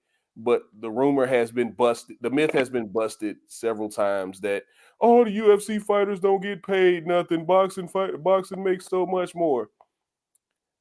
Jamal Charlo and Israel Adesanya are making the same money. If not more. If not Israel Adesanya making more. Dustin Poirier made the same thing Terrence Crawford made his last fight. Now, we don't have Conor McGregor, even though he's lost like 4 out of his last 5 fights and is not a champion, made $20 million his last fight. These guys are okay. They're okay. You don't hear the champions complaining. And like I say all the time, Kevin Holland told y'all, these guys just need to fight more. They're sitting back, wanting to protect their ranking, wanting to fight once and twice a year and protect their number 5 ranking or their number 3 ranking. And instead of getting in there and fighting. I fought 5 times in 2020 and I'm a millionaire. I'm going to tell you this, though. In the words of the great philosopher Frederick S. Hawthorne, one more time. Inactivity is undefeated. Yep, inactivity is definitely undefeated. Listen, but if you listen to guys, Fred like Dominic Cruz, ring rust don't exist. Nah, nigga. Fred been saying this for the last year. Since they said that there was announcing a fight, Fred said Canelo has been more active, so he's going to end up beating Caleb Plant because he's more active. Caleb Plant isn't active enough to beat Canelo. He been said that. You know what I'm saying? That's Fred said that shit a year ago, and it came to pass. It came to pass. That depend on the fighter, because I've seen fighters in the UFC come off the bench from 3 years and win their belt back, straight up. Well, if a damn show wasn't Caleb Plant last night, nigga. I mean, Caleb Plant was winning that fight, bro, but he got caught. Until he wasn't. That's what I'm telling you, man. Yeah, he was that winning motherfucker. That fight. Leg was dead. Listen to me, man. DJ, this is what I'm saying, brother. He was winning that fight easy. He wasn't gonna win the fight, but he was winning that fight. He wasn't gonna win the fight, but he was winning the fight. You know what I'm saying? He wasn't gonna win the fight, but he was winning the fight. You get what I'm saying? But what I'm saying to you is the lack of stamina caused that, bro. Because if you in dog shape, them body shots that he was getting hit with, he could have lasted a little bit longer. Because he wasn't even getting hit that much. If you look at that fight again, the nigga wasn't getting hit as much as his legs showed you in that 11th round. And it's like, bro, he hit him that hard, bro. And then my thing is, why do niggas jump up so fast? Oh, like hell, he didn't hit him hard. You didn't see that uppercut? No, I'm talking about the first shot he hit him with. The first shot he hit him with that got him to, like, you know what I'm saying, lower his guard and shit. No, he cracked him, Kyle. He caught him clean. He caught him clean, man. But what I'm saying, fatigue makes a coward of us all. That hand slid down, Fred. I don't know if you've seen that. That hand slid down and Canelo got him. My God. What I'm saying is, if he was in dog shape like he was supposed to be in, his legs wouldn't have gave up on him like that, man. His legs was like, nigga, fuck you. And I'm telling you, because like when he went down, right, he tried to get back up and run across to the corner. I said, oh, man, this shit over with, man. I told my homeboy, I said, man, this shit over with, man. Fuck you. Yeah, he caught him on the button, man. He was done. That wasn't on the button, bro. Man, you didn't, bro. Kyle, go back and look at that uppercut, man. He fucked Caleb up with that uppercut, dog. No, and then I'm sitting here looking at the chat because I like real fights. I like real fights. It takes more talent to use your whole body than it does just your hands. I'm sorry. I like real fights. Go ahead. I was responding to the chat. It was like, boxing take more talent. Get the fuck out of here. Let me get the super chat. Pierre, Prada Pierre. I predicted Canelo to win by the 10th round TKO, but Caleb didn't have the power to keep Canelo honest. Caleb boxed pretty well, to be honest. Yeah, I thought. I mean, I got to rewatch it, man. I want to see how tired he really was, because I want to come with a fair. He wasn't that tired, Fred. Canelo just caught him clean, man. It was a clean, man. Yes, it was, Kyle. Take that bias out of it, man. When he caught him with that left hook, and then he bent over, the right uppercut is what really put him to sleep. If you go back and watch it, the left uppercut the left hook was a great shot, but that uppercut, man, ain't no. I don't care who you are, dog. That was, man. He caught him clean. He caught him clean, man. Like, it tastes like vinegar saying that coming out my mouth, but Canelo caught him clean, dog. Listen to what I'm saying, though. If he had the legs. John Jones' biggest payday was $10 million. Go do your research. We'll go ahead. But like I said, if he had the legs, though, he could have took that shot a little better. And it's the 11th round, dog. It's the 11th round, man. Of course, I'm not going to have the same legs I had in the second. Come on, man. Come on, dog. Come on, man. Bro, we knew that was. I know everybody here. I know everybody here to trash Canelo tonight, but come on, man. We got to, at some point, yeah, he's a drug cheating some bitch, but these guys keep signing the contract. So I'm not using that as an excuse no more. They know this guy on the shit, man, and they keep signing the contract. Listen, I'm not using that as an excuse. All I'm saying is Caleb Plant got tired. That's it. No, you can't say he did not, bro. Because that 11th round, he wasn't moving and boxing like he yes, was. Kyle, I fought this man for 10 rounds. Yes, I'm tired. Yes, I'm tired. Nobody leaves that ring without some kind of fatigue, man. Cause he couldn't have kept going. Go back and look at that up, man. You got to really go back and look at that uppercut he hit him with, man. That uppercut was some shit, Kyle. But DJ, he wouldn't have got hit with that uppercut had he had the stamina to keep his fucking hand up. Oh my God, man, his hand slid down like 1.5 inches. Come on, man. It didn't matter. But it did, man. It didn't matter, dog. It didn't matter. Life is about inches, it nigga. Didn't matter, man. Life is about inches, nigga. You know what I'm saying? Keep your fucking hands up. Everybody know it. Keep your fucking hands up, Caleb. Man, you don't know. It might have been the sweat on his face while his glove slid down a little bit. Bro, come on, man. Come on. Why does it have to be fatigue? Why can't it just be Canelo caught him? He looked Bro, you know a lot of people can punch through the guard. You know that, right? He was getting hit through the guard that night too. Like I said, man, everybody scored that fight different. But you go back for everybody who's saying Canelo was dominating that fight. Go back and listen to Eddie Reynoso going into the 7th round. He was talking to Canelo like he was losing that fight, like he believed Canelo was losing that fight. What'd you say, Fred? I was gonna say I got 817 is waiting patiently. Okay, yeah, I'm gonna hop off here, Kyle. We'll finish this in a couple hours, man. But if y'all didn't watch UFC last night, you missed a hell of a card. You missed some great fights.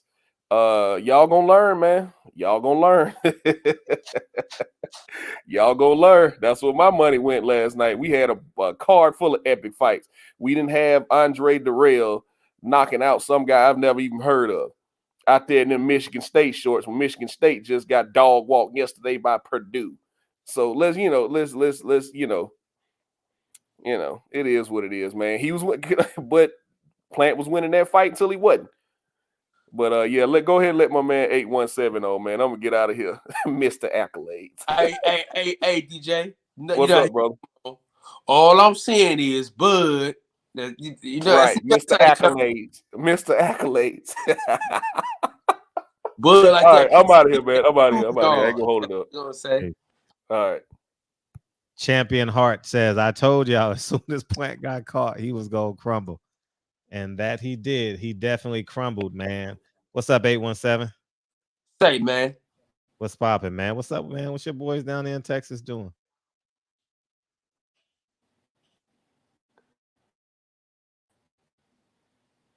Are you going quiet on us? You ain't got nothing to say? Oh, you get your Wi-Fi. Your Wi-Fi, man. Say, man. Your Wi-Fi. We was taking too long. He probably walked away from the phone and shit. Yeah. He fell asleep. Remember, who fell asleep that one time on the show? Bro, that shit was hella funny, man. Man. Tyron fell asleep something crazy on the show, too. Hey, remember when Tyron fell asleep on the show, though? When who? Tyron? Hey, bro, hold on, bro. Why? Oh, read the super chat. I gotta say this, bro, because this thing is a copycat, bro. I got you, 817. I had Canelo up 6-4. I favorite Canelo power punches over Plant's powder puff jabs. I don't even think Plant can beat Durrell or Benavidez. UFC card was fire. Get the fuck out of here. See, niggas be going too far at that shit, bro. That jab was a motherfucker, man. Get the fuck out of here. Hey, did you see how Sean Porter copied our swag, though, Fred? He fell asleep out of that. That nigga ain't fall asleep. That was a fake sleep, bro. With that weak ass wave he did. Boosie ass outfit. What's up, 817? Say. Man, this is what. Say, man. I'm trying to tell you, say, man. Unmute yourself. I could not wait till y'all came on, man. Oh, go ahead, man. Go ahead, dog. For you. Hey, man. Say, man. What it do, Fred? What's going on, brother? Good, man. I'm waiting on all y'all Texas niggas. Excuse me. All y'all. Hey, Texas. I know Kyle want a cap for Canelo, so let me go on and give him his card. So he'll relax. Yeah, I know you want to, celebrate Canelo and shit. So let me go on and give him his card so I can make sure. Where did you get that false ass information from? Say, look, Canelo won last night. You know what I'm saying? He did what we all thought he was gonna do. The safe bet was on Canelo knocking him out, and Caleb caved to the pressure. But let me just keep shit a buck. You know what I'm saying? For my conscience, okay? Oh, we got super chat, cuz. Hold on. Yeah. Pierre, Prada Pierre. Hey, appreciate you, man. Thank you for doubling back, man. Canelo beat Charlo by round 9, and Benavidez' defense is his chin. Durability, which will get him TKO by the 10th. David got dropped with the jab before. Yeah, he laughed it off. I remember that. He laughed it off. Yeah, I remember that too. I think Benavidez over Charlo though. Yeah, I do too. I think Benavidez got a better chance of beating him than Charlo do.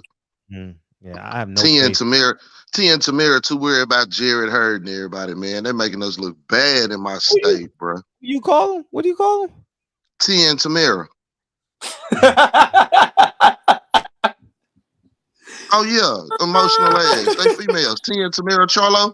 Let me say it on the barbershop. I done said it everywhere else. That's T and Tamira Charlo. And they had little AJ. They had little AJ in the camp too. Little AJ Mowry. You remember Smart Guy?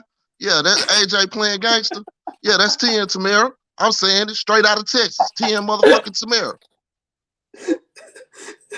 I want to trademark that shit. I'll be in Vegas Tuesday. I'm trying to get a t-shirt made so I can wear that motherfucker around Vegas.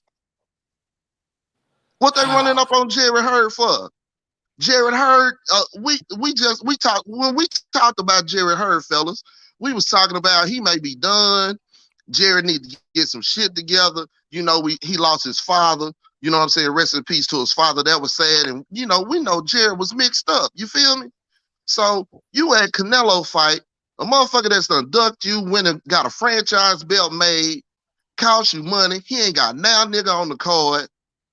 I stream that shit, but I want to see fight more so than that because myself for Darrell fighting to nobody. He done cost the Charlos all kinds of money, chances at being champions and everything, and they kissing his ass, charging up Jared Hurd in the crowd, telling him he'll kill him and his wife. Soft ass niggas. Man, yeah, that's T and Tamira, weak ass niggas. But anyway, bro, they from your city. When it came to from your state, man. Yeah, no, they ain't from my city. They from Houston. And I don't see the niggas I know from Houston. I can't see them claim them on the cool because it don't line up. They'll claim them because they out their city. You know what I'm saying? Because they don't really want no smoke. But they morals don't line up with their actions, bro. With the niggas I know from Houston. That shit that they pull don't line up with how we move down here in my state. But anyway, bro. It's pretty ridiculous. Hey, A1. It's pretty ridiculous. Yeah, bro. That was lame, fam. They did what the Cowboys did today. Lay down. Stupid. Look fucking dumb is what they did. You know what I'm saying? Like the Cowboys look today is how the Charlos looked last night. Fucking stupid. Look dumb. I ain't gonna lie to you. They say, man, look here, we party too hard. You can't have no early ass games for the Cowboys, man, with no 4-4 ass team. If you're gonna have an early game with us, okay, you need to have somebody big come through. Have the Saints or somebody come through. When nobody thinking about Denver at motherfucking 12 o'clock in the morning, bro, or at noon. Not here. Them niggas was just waking up. They was sleeping in their beds and shit. That is what they is. But I don't want to hold up the line. Let me get back to Canelo real quick so I can kind of get off. I fuck with you on the boxing section on that. But when it came to the fight last night, of course, my heart was with Caleb. But common sense told me towards the end of the fight, Canelo was gonna catch him, right? So going into the fight, I was really looking to see what the fuck Caleb was gonna bring to the table. And I don't care what nobody say. Caleb was in his ass, bro. You can argue that 6 or 7 rounds, Caleb was outboxing him. Now listen to me.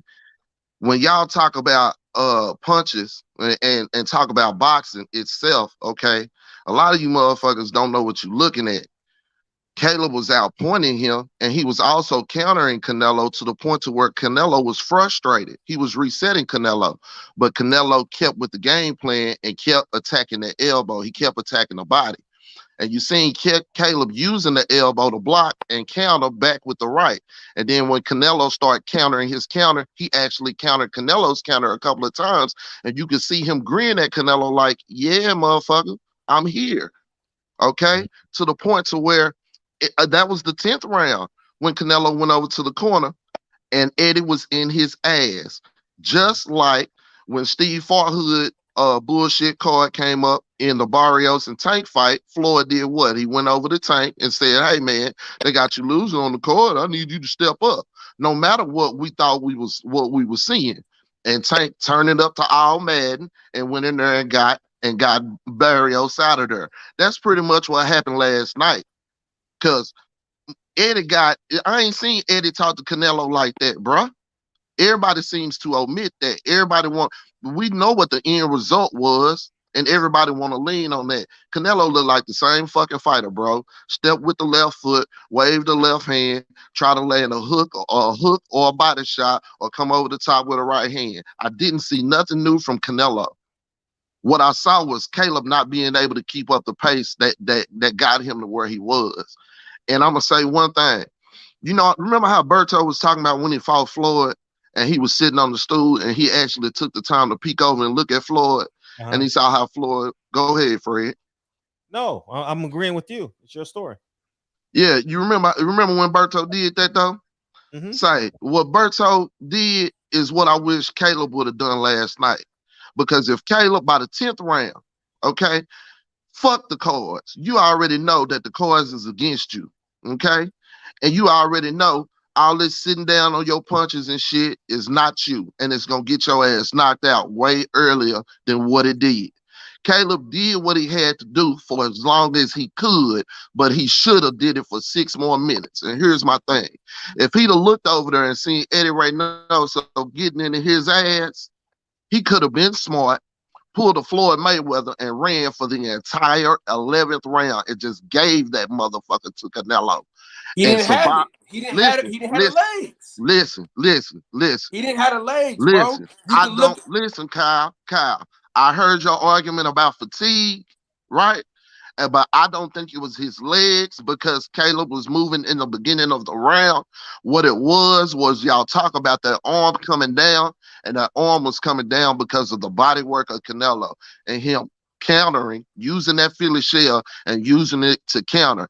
The same shit Canelo did to Callum Smith and broke his arm down is the same type of shit he was doing to Caleb, but Caleb was on another level of Callum Smith, and it took him way longer. But I'm telling you, Canelo turned that shit up to all man last night in the 11th after Eddie got on his ass, and Caleb had been playing on All-Star and wasn't ready for the All Man. And I'm telling you, Caleb said, man, if Caleb go back and watch that fight, if Andre Ward was to call him, the first thing he'll say to him is, you had him. You just had 6 minutes, Dougie Fresh, and you gave it away. We all know that the cards was against that boy going in. We all felt like in order for Caleb to win, he was either going to have to knock him out, or do something extraordinary. And for 6 to 7 of those 10 rounds, he was damn near doing it. He had frustrated Canelo to the point to where that man laid on the ropes and said, come to me because I can't catch you. I don't know what fight y'all was watching, but the fight I was watching, I saw a frustrated Canelo, and I saw a frustrated Eddie that had to get on his ass and get him back on the game plan to keep attacking him in order to break him down.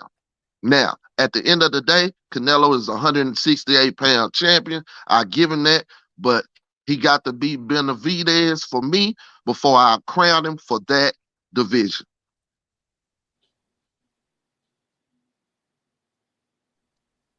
And I just think I stand on it. And I can't wait till you go back and play the fight, Kyle, because I know you're good with that. You know what I'm saying? You do a good job of that. When they release the fight, you go back and watch the fight. But what I hope is somebody can put it up on the screen and do it like BFTB or something like that with the clicks and the slow-mo and everything, because ain't nobody giving Caleb credit for what he did between rounds 1 through 10. We all know that in the 11th, Canelo caught his ass. You feel me? And we knew once Canelo caught him, it wasn't going to be no recovery. But what he did between rounds 1 and 10 needs to be commended. But see, like I say, man, like I always say, I talk that shit about Sean Porter. I gotta talk that shit about my guy. You know, I love Caleb Plant. Y'all know that. But you gotta finish the goddamn job. You know what I'm saying? Fact. You ain't never listen. My grandpa, he used to do roofs, right? You know what I'm saying? If that nigga ain't finished your roof and the rain came, what good was it? That nigga did a hell of a job on the first half of your roof, but he didn't finish the goddamn job. So what's gonna happen when the rain comes? It's gonna tear your fucking house up. So you gotta finish the goddamn job, right. man. You know what I'm saying? Right. I agree, brother. I'm not going against it. I'm not saying Canelo didn't finish the fight, but all of this, hey man, Canelo was spectacular last night, and all this shit. If he was so spectacular, everybody else got more faith in these fighters than they own people be having in them. You hear these motherfucking fans talk about Canelo like he just went in there and washed Caleb Plant. I don't give a damn if he did land 3 or 4 hard thudding punches during a round.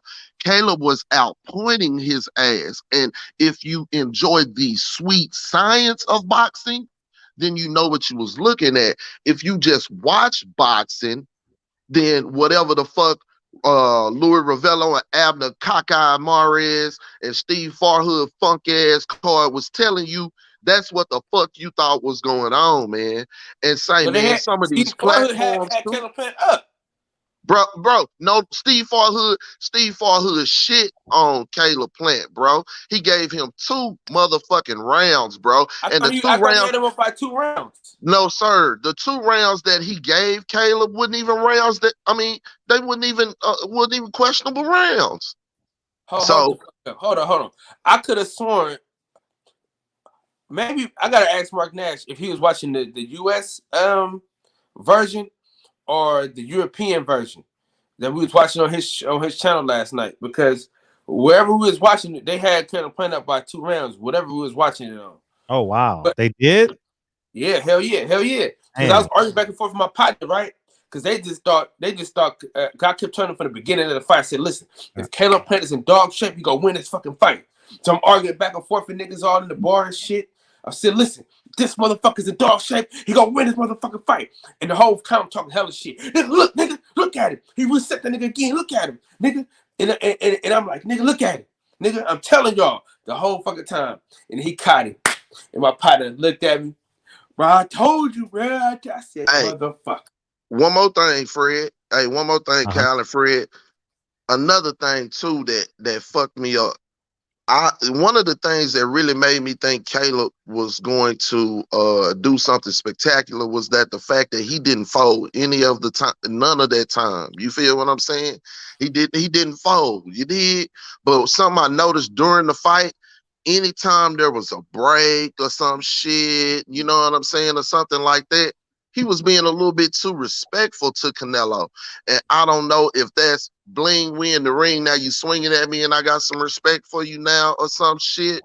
But how Tyson Fury did whenever the ref was breaking him with Deontay, Tyson Fury act like that motherfucker wasn't even standing there. And he didn't have no words for Deontay. Keep that same energy on Canelo as well, because it's a pressure, it's a mental thing, and it's a pressure thing as well. When you start conceding this shit and start nodding it and trying to dap up gloves and shit in this motherfucker, it goes from being a war to a competition, and that gives a mental edge as well. You feel what I'm saying? You may be, man, he was outpointing Canelo and frustrating him, but I felt like he was giving ground, conceding in certain ways too with that weak shit. I'm gonna tell you the truth, dog. If he would have just stayed down with his goofy ass and not tried to get it, I don't know why they keep doing that shit, dog. These boxers need to learn from other boxers. Keep your ass down for a second. Huh? I was saying 817. Let me get to that thing. I was trying to talk under you. Oh, my bad. My bad. I'm gonna go on a deal, but salute to y'all, Fred. Say, man, hey, we gotta stop being easy tricks. Stop paying for these $40 hoes of boxing. You know, Dennis Duggan put it down for us. Hey, he put it down for us good, Fred. We gotta start buying quality hoes. You hear what I'm saying? Start spending $200 or $300. and getting the quality hoes, man. Stop buying the bullshit trick bitches of boxing like T and Tamara. I'm out. I'll holler at y'all. 2 hour early is back, my nigga. Marky Dan said he bet 200. He bet 500 to win 250, man. He told you Canelo will get the KO. Damn. What's up, Prada? I appreciate you coming back again, man. Thank you. The shell is vulnerable to multiple and consecutive left jabs, hooks, and uppercuts. The right side floating rib is an opening Canelo attacked. Yeah. That shit wasn't working, though, Fred. That shit wasn't working. That nigga Caleb Plant was really boxing his ass off, man. This is dedication. This is anti-hesitation. It's a real nigga celebration. It's the ring entrance.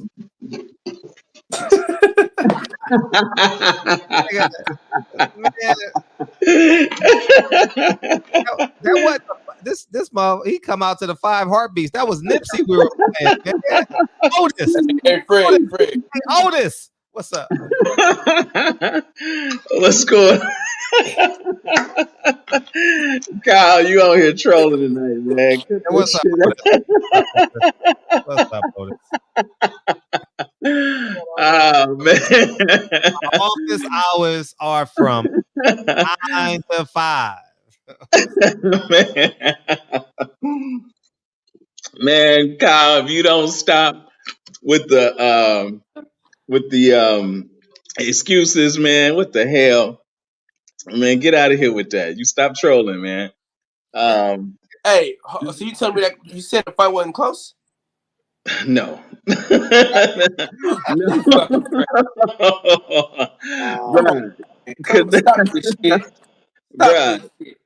Plant was not gonna win doing this. Jab. You ain't seen Canelo miss that much. Hold on. You ain't seen Canelo miss that many punches in years. Quit fucking horsing around. Quit horsing. You haven't seen Canelo miss that many punches in your life, man. Stop playing games. He wasn't gonna win like that, bro. Man. No way he was gonna win like that. He at no point of that fight was he giving Canelo any trouble. Yeah, Canelo was. I did see some frustration in Canelo because it was taking him longer to get him out of there. But like I said, and he knew the same way Khan was winning until he got caught. Same thing with Plant. You know what I'm saying? Same thing. He crumbled as soon as he got hit clean. It was over. As soon as he got hit clean, it was over. And then what I don't understand is when these fighters get hurt, man, what happened to the art of clinching? You know what I'm saying? That's exactly what I was saying to my homeboy. I would have ran or grabbed the shit out of him.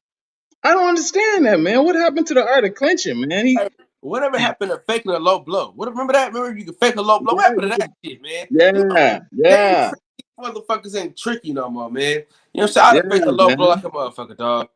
Yeah, I don't get it, man. I forgot who said it on the show tonight, but Plant did what Plant could do, and somebody said it on the show. And I don't know who said it, but Plant did what Plant could do, and it was just a matter of time. All Canelo was doing was waiting, and he was punishing that body, making him drop his hand. He was digging him hooks to the body, them uppercuts to the body, and he was making Plant drop his hands. And as soon as he did that, he caught him. It was over. Yeah. My thing is, take a knee though. Don't just don't try to jump up and then you end up running to the corner looking dumb and shit like that. Sit your dumb ass down, take the knee and gather your fucking self. If you can't gather yourself, at least you gave your legs enough time to say, all right, we cool. That nigga legs said, man, fuck you, we out of here. You know what I'm saying? We packing up our shit, we getting the fuck out of town. You know what I'm saying? That's exactly what his legs did, bro. Because even can you see when he tried to like move out the way, the motherfucker legs did like this, and he got hit 4 more times and then fell off between the ropes and shit. Fuck, man. I'm making this shit sound funny. I'm mad as hell. Y'all, nigga, I'm mad. Nigga, I'm angry. Yeah, but he wasn't gonna win. Did you see them scorecards, man? He wasn't gonna win no way. He needed a knockout, and that wasn't gonna. Let me talk about these judges though. Let me talk about the judges and which they chose. Do you know Friday night, Shout out to my dog. It was 1 minute 44 seconds. Sorry. Shout out to my man, Gunnerman Matisse. He was robbed by these fucking judges. He won this fight clear. I mean, the shit was clear as day. And the same motherfuckers that robbed him were they did the Canelo plant fight. So I knew some shit was gonna be funky stanky from the beginning because he beat the dog shit out this Puerto Rican cat. And the worst part about him beating the shit out this Puerto Rican dude, right? Everybody knew it. His corner knew. Everybody knew but him. That motherfucker, after they said he won, that motherfucker like, yeah. Like he just did hella shit. Boy, you got your ass beat. And shout out to my boy Gunnerman because he hurt his fucking hand again in the second round. He hurt his hand. He just had surgery last year. So but fuck that nigga. What's that name? Dave Letterman, he ain't shit. Fuck him.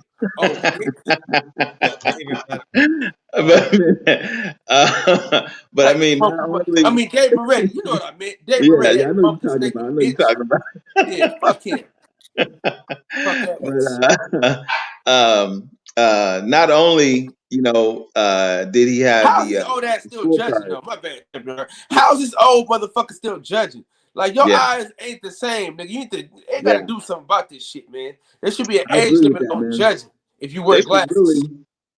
They should really have ex-fighters should really be judging instead of these old dudes that ain't never laced up a pair of gloves and they lie. Right. You know what I'm saying? Right. That's motherfuckers go to seminars and shit. Hey, motherfuckers be going to seminars and shit to learn some shit. pyramid scheme ass referees and judges and shit. Right. Remember them shits you used to go to? Motherfucker be selling you, trying to teach you how to sell some shit with them pyramid schemes and shit. Right. Trying to get niggas to sell coffee and all type of goofy shit. That's these fucking judges and referees, man. Yeah. President Jafar's in the house. What was I about to say? Motherfucker, that dirty bitch too. You dirty bitch too. What was I about to say? Shit. I'm gonna change gears real quick, man. DJ was talking about the UFC. Did you see that card? Didn't see it. I'm gonna have to watch it. Yeah, you gotta check it out. Fred be fucking up, man. Fred be fucking up. Champ, check it out. Fred be fucking up, right? Because he talk a lot of shit about this boxing shit, right? And he had a chance. He had a chance to say, "Fuck this weak ass boxing card." And watch UFC and still watch boxing. You a slave, Fred. You a fucking slave, dog.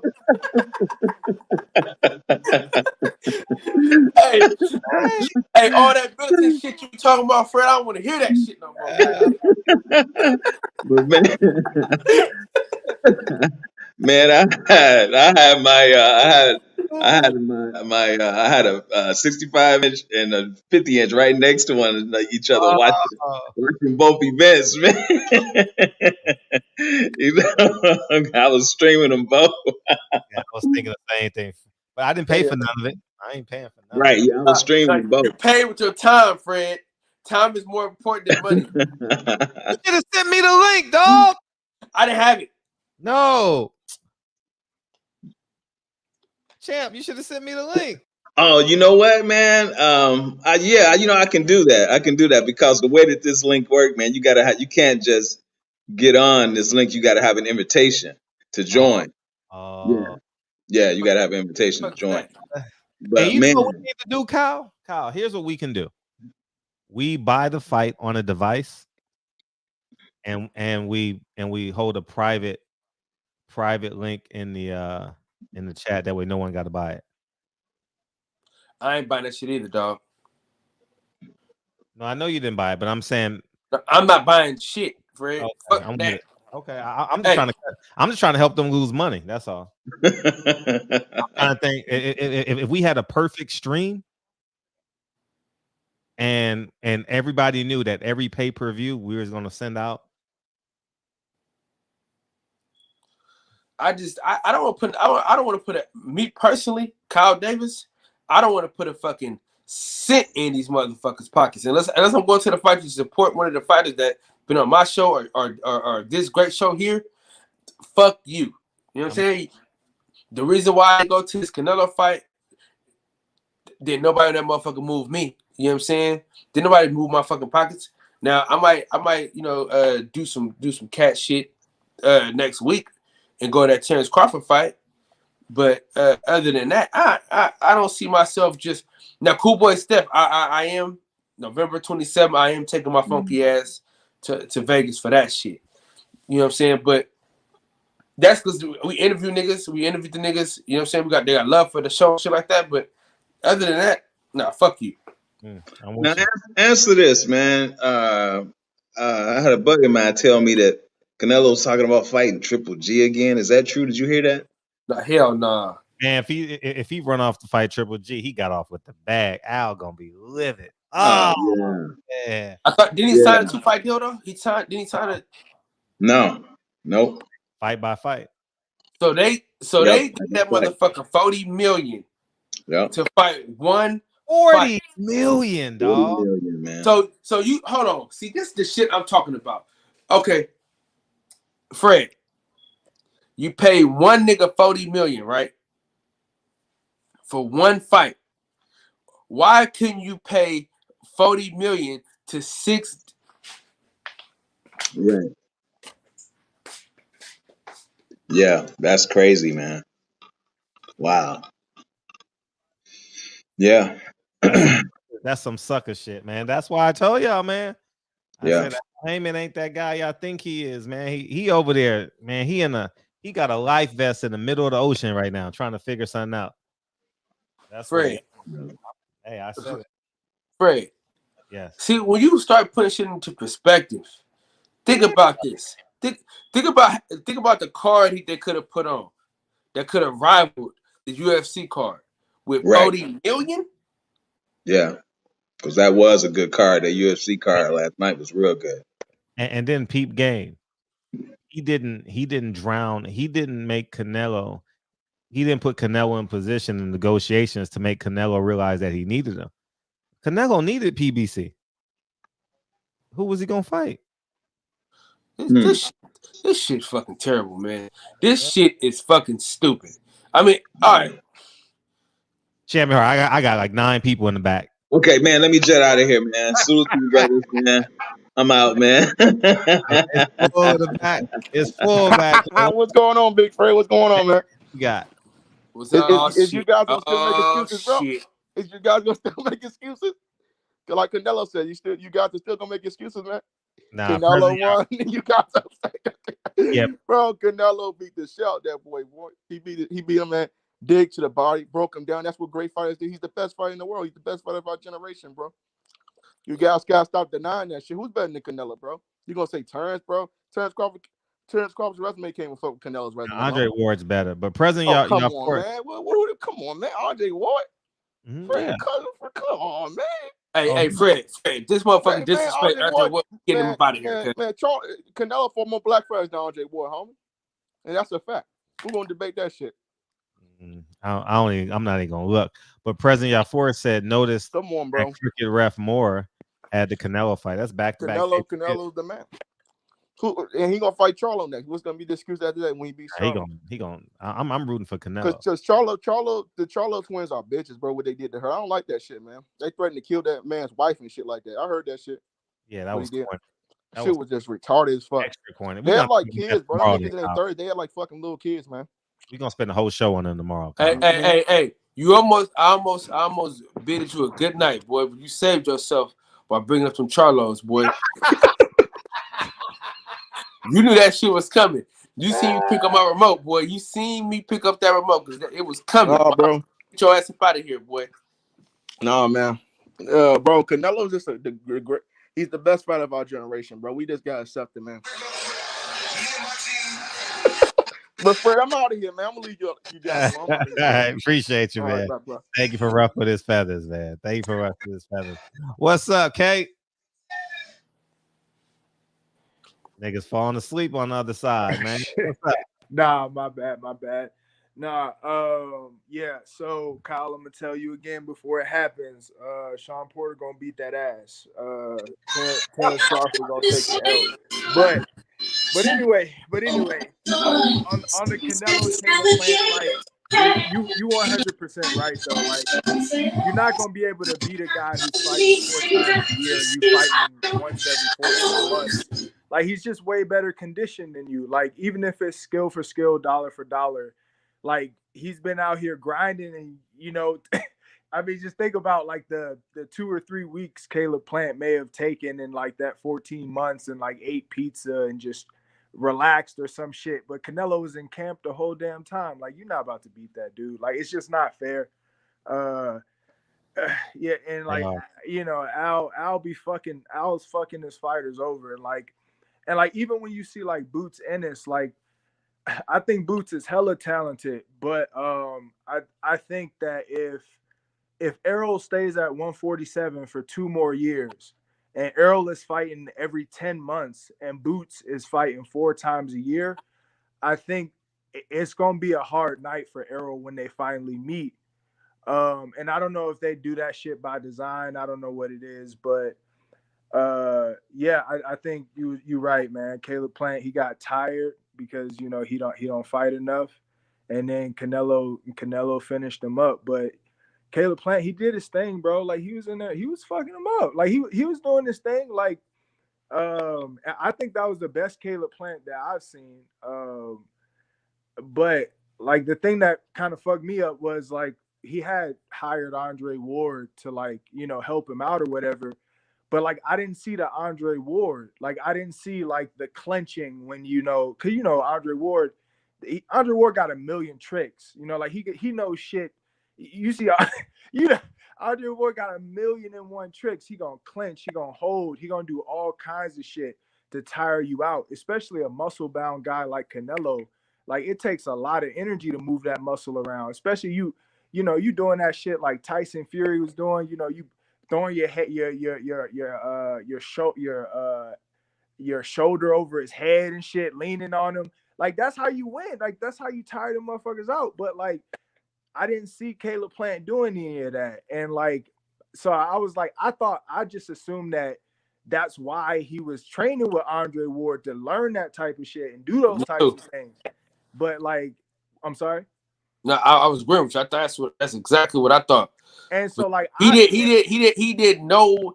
Listen, the man did no Andre Ward shit in that fight. Yeah, and like I bet money on Plant because I honestly thought like if he really had added that element to his game, I thought it was gonna be hella competitive. And at the end of the day, like PBC paid Canelo $40 million to fucking unify to unify all the belts, and like I don't understand like what the hell, like where do they fit into this? Like it's like the fight was clearly meant to lean Canelo's way, like it from the judges to the ref, like so it's like I would have he caught Caleb Plant with some low shots too. Huh? He caught him low a couple times too. Yeah, I just thought that like Caleb Plant would have been like, oh okay, yeah, these niggas set me up, so yeah, I'm gonna have to go here and take care of this dude. Like I gotta get rid of Canelo. Like, but it seemed like he was just he approached it kind of like Floyd, where like he thought like he was like he was the A side, and as long as he like outpointed this kid, that he was gonna win, and like, and don't get me wrong, I mean Floyd beat Canelo's ass. It's obvious, we know that, but I just felt like Caleb was too evaluated. Can't hear you. We can't make out what you're saying. Yeah. Sorry to cut you off. We can't make out what you're saying. What's up, man? What's up, man? It's your boy from the Rich. I'm back at it. Man, you about to get your boy. Hold up. Your boy, Kyle's your boy. Laker Nation, man. 8-4. What they gonna do? They gonna trade Russell. Fighters are cooning for Canelo. Payday. You want payday? Just payday. You want payday. I know that. What's up, man? What's up? What's up, man? I just want to know what fight was Kyle watching. Because at the end of the day, that man, Caleb Plant, did compete at his highest level, but he got dominated, bro. I had him winning 3 rounds. You said dominated? Yes, because now let me just break this down because I'm gonna try to be quick. I know you got some more people waiting or whatever. Make it good because the song is queued up. So make it good. No. I mean, you can't play the song because you don't agree. But I'm gonna be quick though. Check it out. Make it good. Have you ever dug into Y'all got a rival? I love it. Hey, yeah, I love fucking with Cal. Hey, Cal, have you ever dug into how judges score rounds, bro? I know it'll be some bullshit, but go ahead, explain. Okay, they judge them like this. There's a aggressor and there's somebody that's retreating. That's one of the lanes that they judge it in. And then when it comes to straight punches and power punches, if it's anywhere near even, they give the round to the power puncher. Did you know that? So while Caleb Plant was landing straights and jabs and stuff like that, the body shots and the hooks and the uppercuts that Canelo was throwing was winning him the rounds. So they don't count ring generalship. Ring generalship is not retreating the whole fight, bro. We was going. Was it retreating or is it boxing? Boxing is when so people like to say Floyd. Floyd retreats and then he stands his ground. That's how he wins the fight. He have moments in the rounds where he stands his ground and he bop. Then he get back to retreating to frustrate you. Caleb Plant went backwards the entire fight, bro. And Canelo was landing shots to his body, and that's where the fatigue kicked in the later rounds, because all of them body shots was wearing him down. You understand what I'm saying? So when it comes to the judges scoring the rounds, although Caleb had a nice jab and he was throwing some counter straights in there, that when they judge the rounds, bro, they give the advantage to the power shots, which is why they gave him the fight against Laura. And I'm not saying I agree with that. I'm just saying I had to dig into it once I start seeing certain shit that I didn't understand. You know what I'm saying? So when you boil all of that down, I had Caleb only winning 2 rounds. He ran the whole entire fight, bro. Hey, Boxiana, bring your fine ass in here and sound off real quick. Yeah, I mean, shit. Hey. See, look, it's all good, man. It's all good, man. That's all I wanted to say. I wanted to enlighten you on how they judge the fights, man. Bro, what's up? If you telling me if you came on this platform to share with the boxing world that nigga only won 2 rounds, you out of your fucking mind. 2 rounds? What 2 rounds is that? What was it? 1 and 3. Wow. No, I had him winning 3 because you know about swing rounds, right? Where it could have went either way. So I actually gave him 9. I gave him 1, 3, and 9, bro. Tops. Yeah, but maybe 1 round.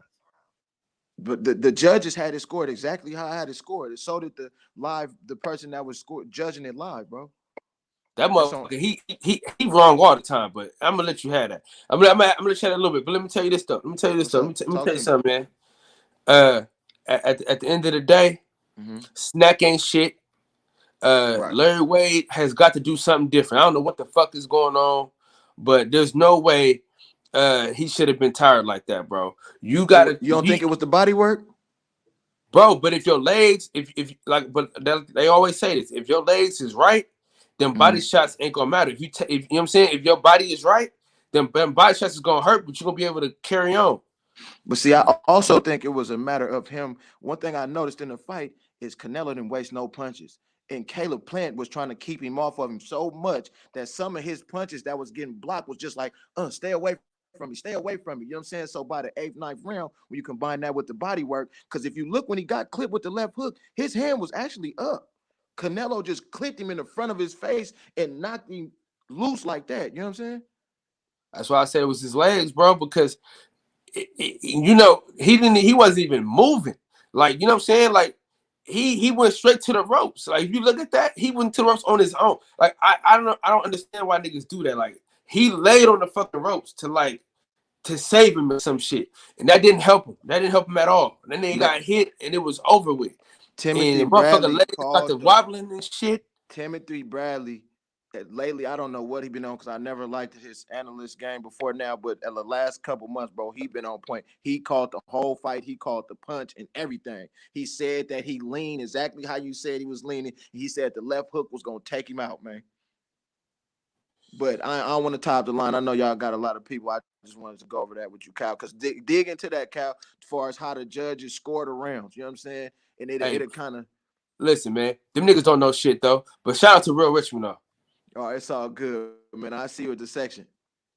E1K, man, using how judges score fights when there's been hundreds of robberies in boxing is a bad point, bro.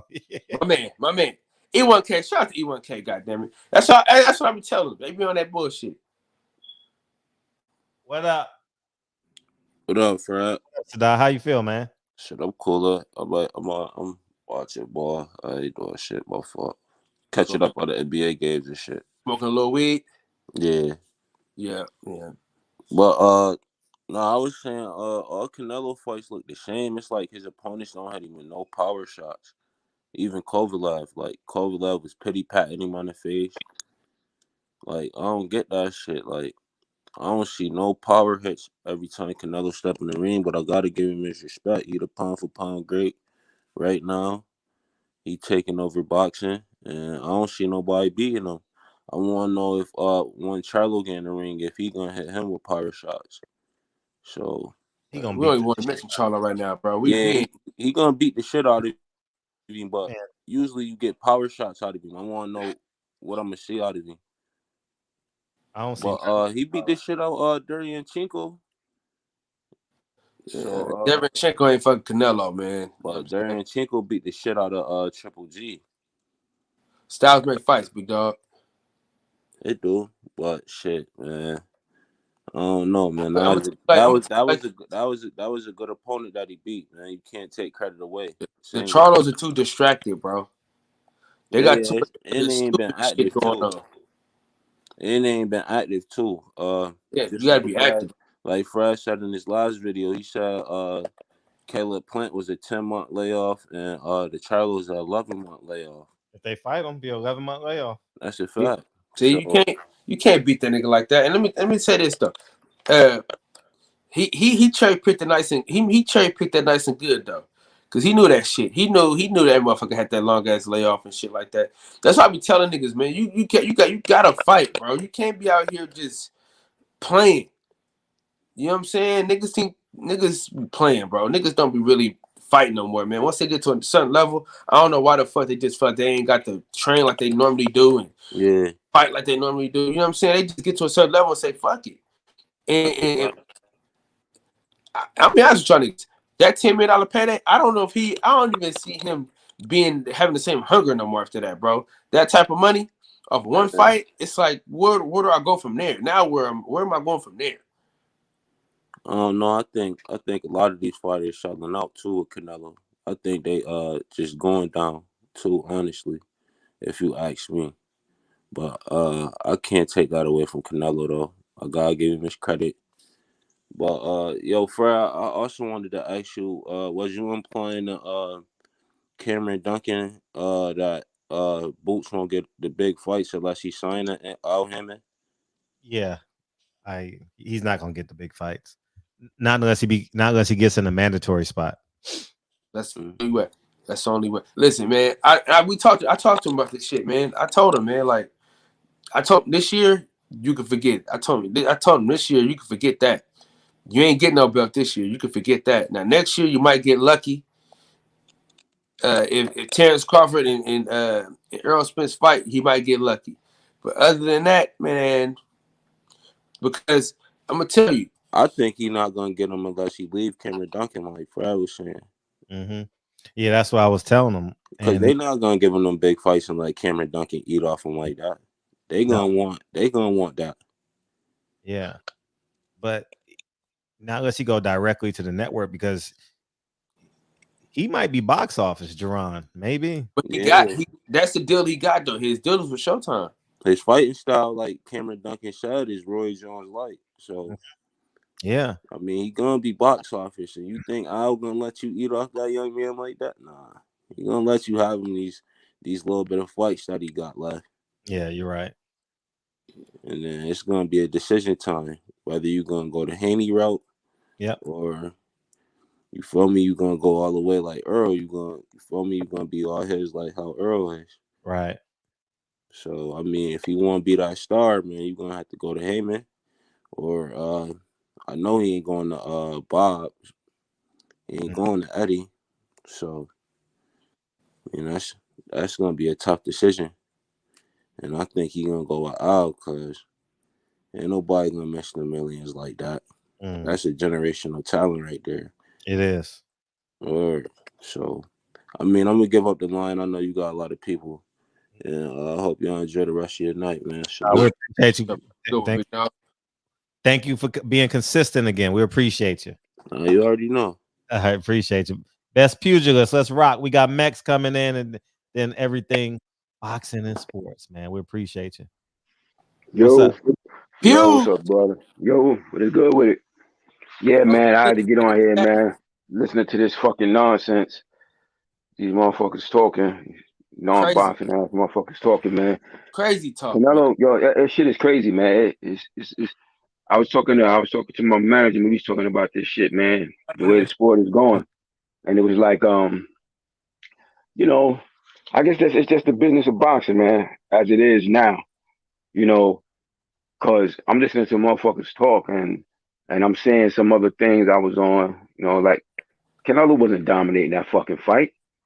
It's a goddamn lie. He was getting outboxed like he do against every good boxer that he could face who could box a little bit. You understand? Shit, we was on. It was me, Cinto, DJ. I think Sheldon and we was all on it. When I was watching the fight, and I had Caleb up, man, clearly in that fucking fight. Wow. You know, I had him up clearly. He was out boxing him, man. The name of this sport is boxing, man. That's the name of this sport. Yeah, he led it. And another thing, and I should have started to fuck off with this shit. That fucking Canelo is a fucking cheat, man. That motherfucker is a fucking drug cheat. Look, you know, I know he got busted for that shit before, but it was never obvious to me. That shit the other night was obvious to me. All my fucking years, and I've been involved in the sport of boxing 41 fucking years now. I ain't never seen a motherfucker towards the end of his career punching power get so fucking devastating. He was a decent puncher before, but he on some next level shit now. Yo, he was throwing as hard in that last fucking round as he was in that first fucking round when that fight started. You don't do that shit. You don't do that shit. You do not do that shit unless you fucking cheating. And when you taking that shit that he taking, when you cycling off of that shit, you don't lose that strength. That's some cheating shit there. Straight the fuck up. See, because before, yeah, I know he got busted for this shit because he got caught. But it wasn't obvious to me. That shit the other night was obvious. That's the first time that I watched him fight, and I watched that shit, and I felt to myself, yeah, this nigga juicing, man. Straight the fuck up. Because if you look at that fight early, Caleb was taking them hard at. He got hit with some hard shit to the body and to the head a couple of times. He was taking that shit. And then just when he withered just a little bit, he got maybe a little winded because he played some fucking ropes. And he got caught with that fucking counter shit. And he was hurt. Like, that wasn't no bullshit. That motherfucker was really hurt from that shot. And I'm like, he threw that shit so fucking hard. I'm like, how the fuck is he punching so hard like it's the first round? He throwing them shit like it was the first fucking round with that power on that shit. So I had already lost a lot of respect for him, on Canelo, from making some avoiding certain fighters. But that shit I saw the other night, man, that shit really, like, I don't know who the fuck gonna beat this motherfucker unless they cheating too, yo. Straight the fuck up. I don't see who gonna beat that motherfucker, because if you ain't got some shit in your shit too, this shit he got like some superhuman shit now. Oh, you understand what I'm saying? And Kelly was winning them fucking rounds. People don't know how to judge no fucking fight. You win a fight on clean punching, defense, range generalship, and effective aggressiveness. Canelo aggressiveness wasn't always effective. He's getting off from time to time to the body, but he was still getting hit coming in there. Them shots that Caleb was getting off, it's supposed to matter. You understand what I'm saying? Those shit, that's boxing, man. It's supposed to matter. It's not just that you favoring this motherfucker, so you just not acknowledging what that other guy was doing. Caleb had good defense. That wasn't no fucking running. That was boxing. He was stepping around him well, and ring generalship. That shit is an important factor in boxing, man.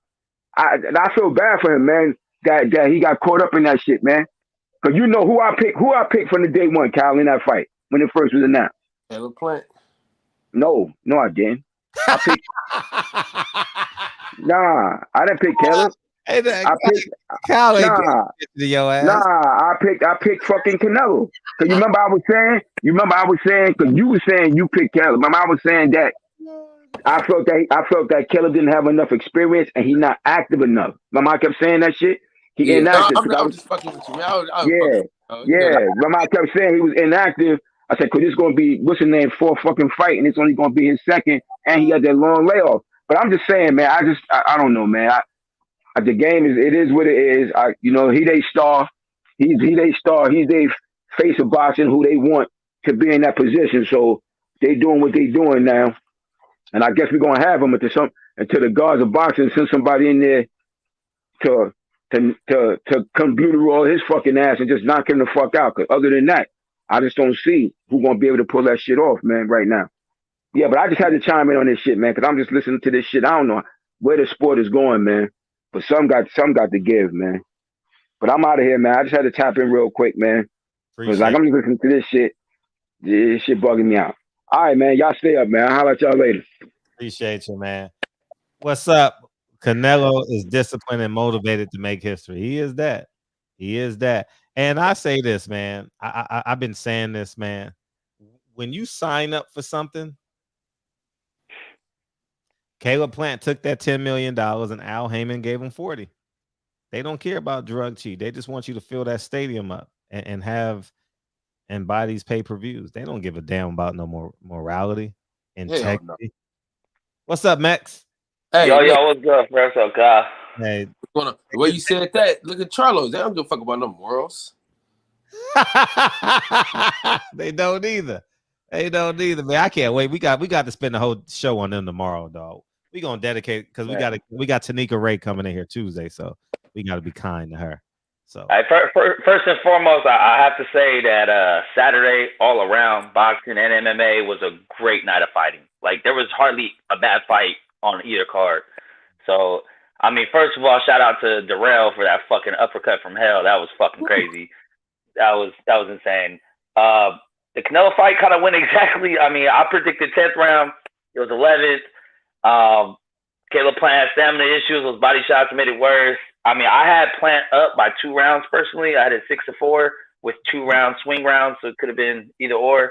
But it was winning rounds by points, and it was kind of inevitable how the ending was gonna. It was eventually gonna come down. Like Canelo don't even give a fuck if he score. He's just trying to hit you. So he's gonna hit your arms. He's gonna hit your shoulders. He's gonna hit everything, and eventually you're gonna feel that shit. I think people also forget. Mayweather said that the hardest hit he's ever taken was from Canelo at 24 versus everyone he's ever fought. Maidana, everybody included. He said the hardest hit he's ever taken was from Canelo.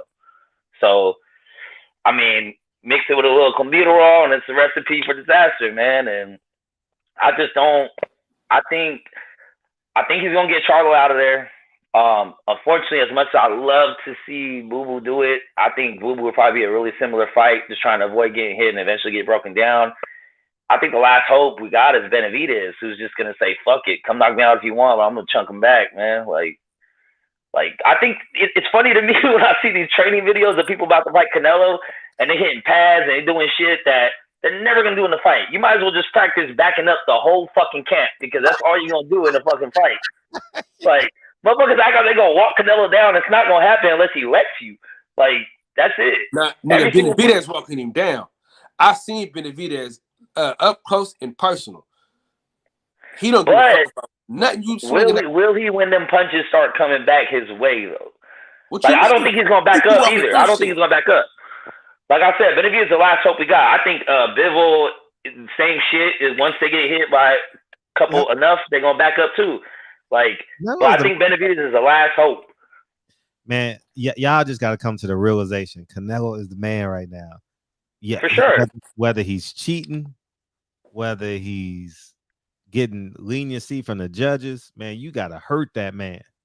If you're not going in there willing to hurt that man, Caleb should have known, man.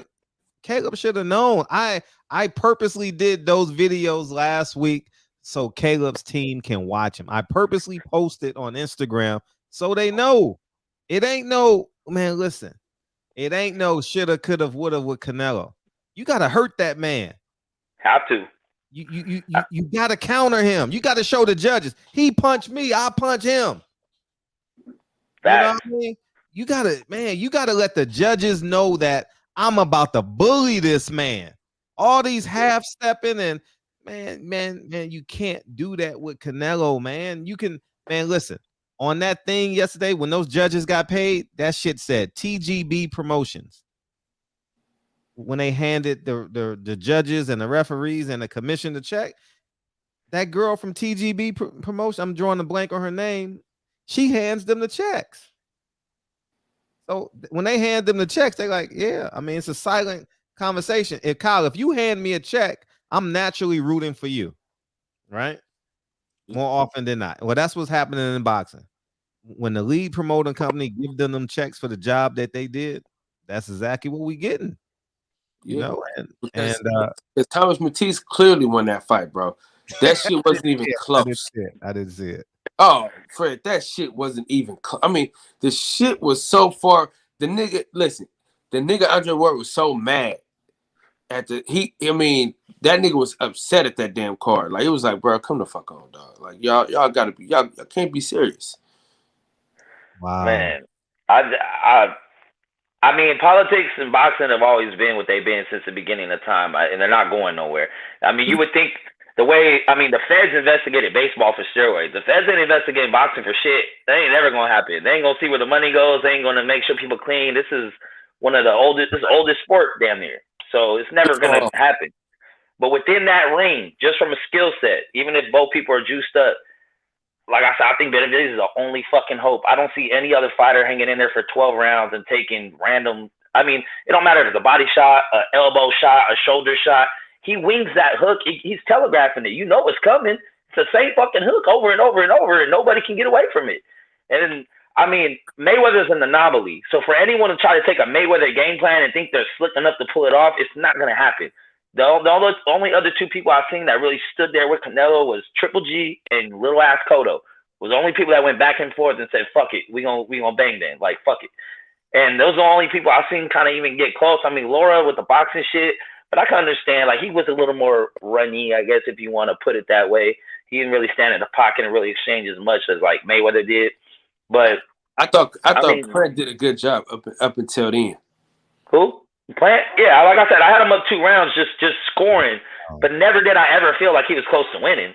Because in my head, I'm like, okay, if I got him up 2 rounds, them judges have him down 2 rounds. Like, that's how I'm looking at it. Like, he got to be up like 6 rounds for him to even stand a chance at the decision. But, like, you know, my favorite quote is Canelo never loses even when he loses. And we've seen that. We've seen it. Mayweather, draw, all these scorecards are ridiculous. The Cotto scorecard, one of the judges had it wide. Like, one of the Triple G cards, they had it wide. Why does he get so much love, though? That's what I want to know. The money, or the perception of money. He's keeping people in business. Hey, I gotta rewatch this fight because so many people say they had Caleb Plant up. Yeah, I mean, like I said, I had 2 rounds that were close. So if those 2 rounds went to Canelo, I could see Canelo being up 1 round at that point in time. But just going off, I feel like almost the first 6 rounds, Canelo didn't even land a headshot. I mean, it seemed like just all body work. And Plant was kind of just, you know, flickering some shit. Plant didn't land too much clean shit either. So it's kind of hard to score because, you know, Canelo has. That's the other thing I think is underrated about Canelo. Not necessarily his defense and slipping, but the fact he's so compact, he can have his hand right at his chin and his elbow by his waist, and it's hard to get in on him to get a clean shot where a judge can say, okay, you landed that one. And then next thing you know, he just, I don't know. But honestly, let's be real. Can we be real now? Like, Plant never stood a chance. All right, Plant, everything that people have been saying about who has Bobu beat, who has Charlo beat, who the fuck has Plant beat to get that? I get he had the last belt, and that's the only reason he got that fight. But, like, we knew what the fuck was going to happen. Plant is not a top-tier, A-level, future Hall of Famer fighter. He's not that. And I think we'll see that as these next fights go on because he's probably going to have to fight Benavidez. He'll probably have to fight Charlo, Boo-Boo, a couple other people. We'll see how he fares. I don't have him winning all those fights. Not clearly. Like, not for him to be considered like, oh, he could have beat Canelo. He could have like, So shout out to the motherfucking promotion team to get the nation to think that he even had a shot, that he was close, that he was a 50-50 fight. Like, I don't know. I don't see it, but I'm gonna let everybody else get in here, man. Shout out. I love what you guys are doing, man. You guys keep it real on here. Thank you know what I'm saying? We might all agree, but like, it's honest conversation. I appreciate Fred letting everybody get their shit off. You know what I mean? Like, you're a good listener and shit. Shout out to everybody, man. Oh, that's y'all got it. Thank you, dog. I like that. Thank you, Max. Y'all better be glad me and Fred ain't sleepy, cause nigga, we'd have been. Hey, I just got to see what y'all watching, dog. Like, I didn't see him went up 6 rounds. I'm just being honest, man. And I was rooting for Caleb hard. I didn't see 6 rounds, but I could be wrong. I'm gonna rewatch it. What's up, everything? What's up with it, Fred? Hey, what's happening with it? What's happening with it, Kyle? Man, Kyle, I don't know what y'all niggas is watching. Like, for real. I really don't know what all these niggas is watching because, see, I was supposed to have a fight to get together at the crib, but I didn't because my house I'm remodeling and I ain't have it prepared. So I actually sat down and watched the fight. I ain't had nobody around me. The kids is out at a function with their mom, so I got to really sit down and watch the fight. So I'm watching the fight, and I'm really watching the fight. It's kind of different when you around people, or you at an event, or you at a bar. And I don't know what y'all niggas is talking about that Canelo was losing this fight. Canelo was not losing this fight, and everybody know I'm one of the biggest Caleb Plant fans.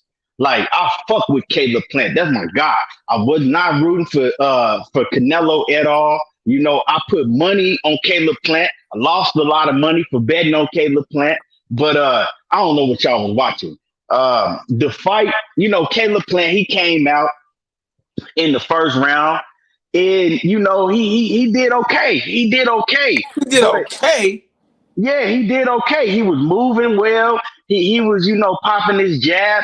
But the thing is he never did shit to Canelo to make his presence known. You know what I'm saying? You have to catch Canelo or hit Canelo, sit down on your shots and touch Canelo with some shit to let Canelo know you're not going to be walking me down like this. You know what I'm saying? And he never did that.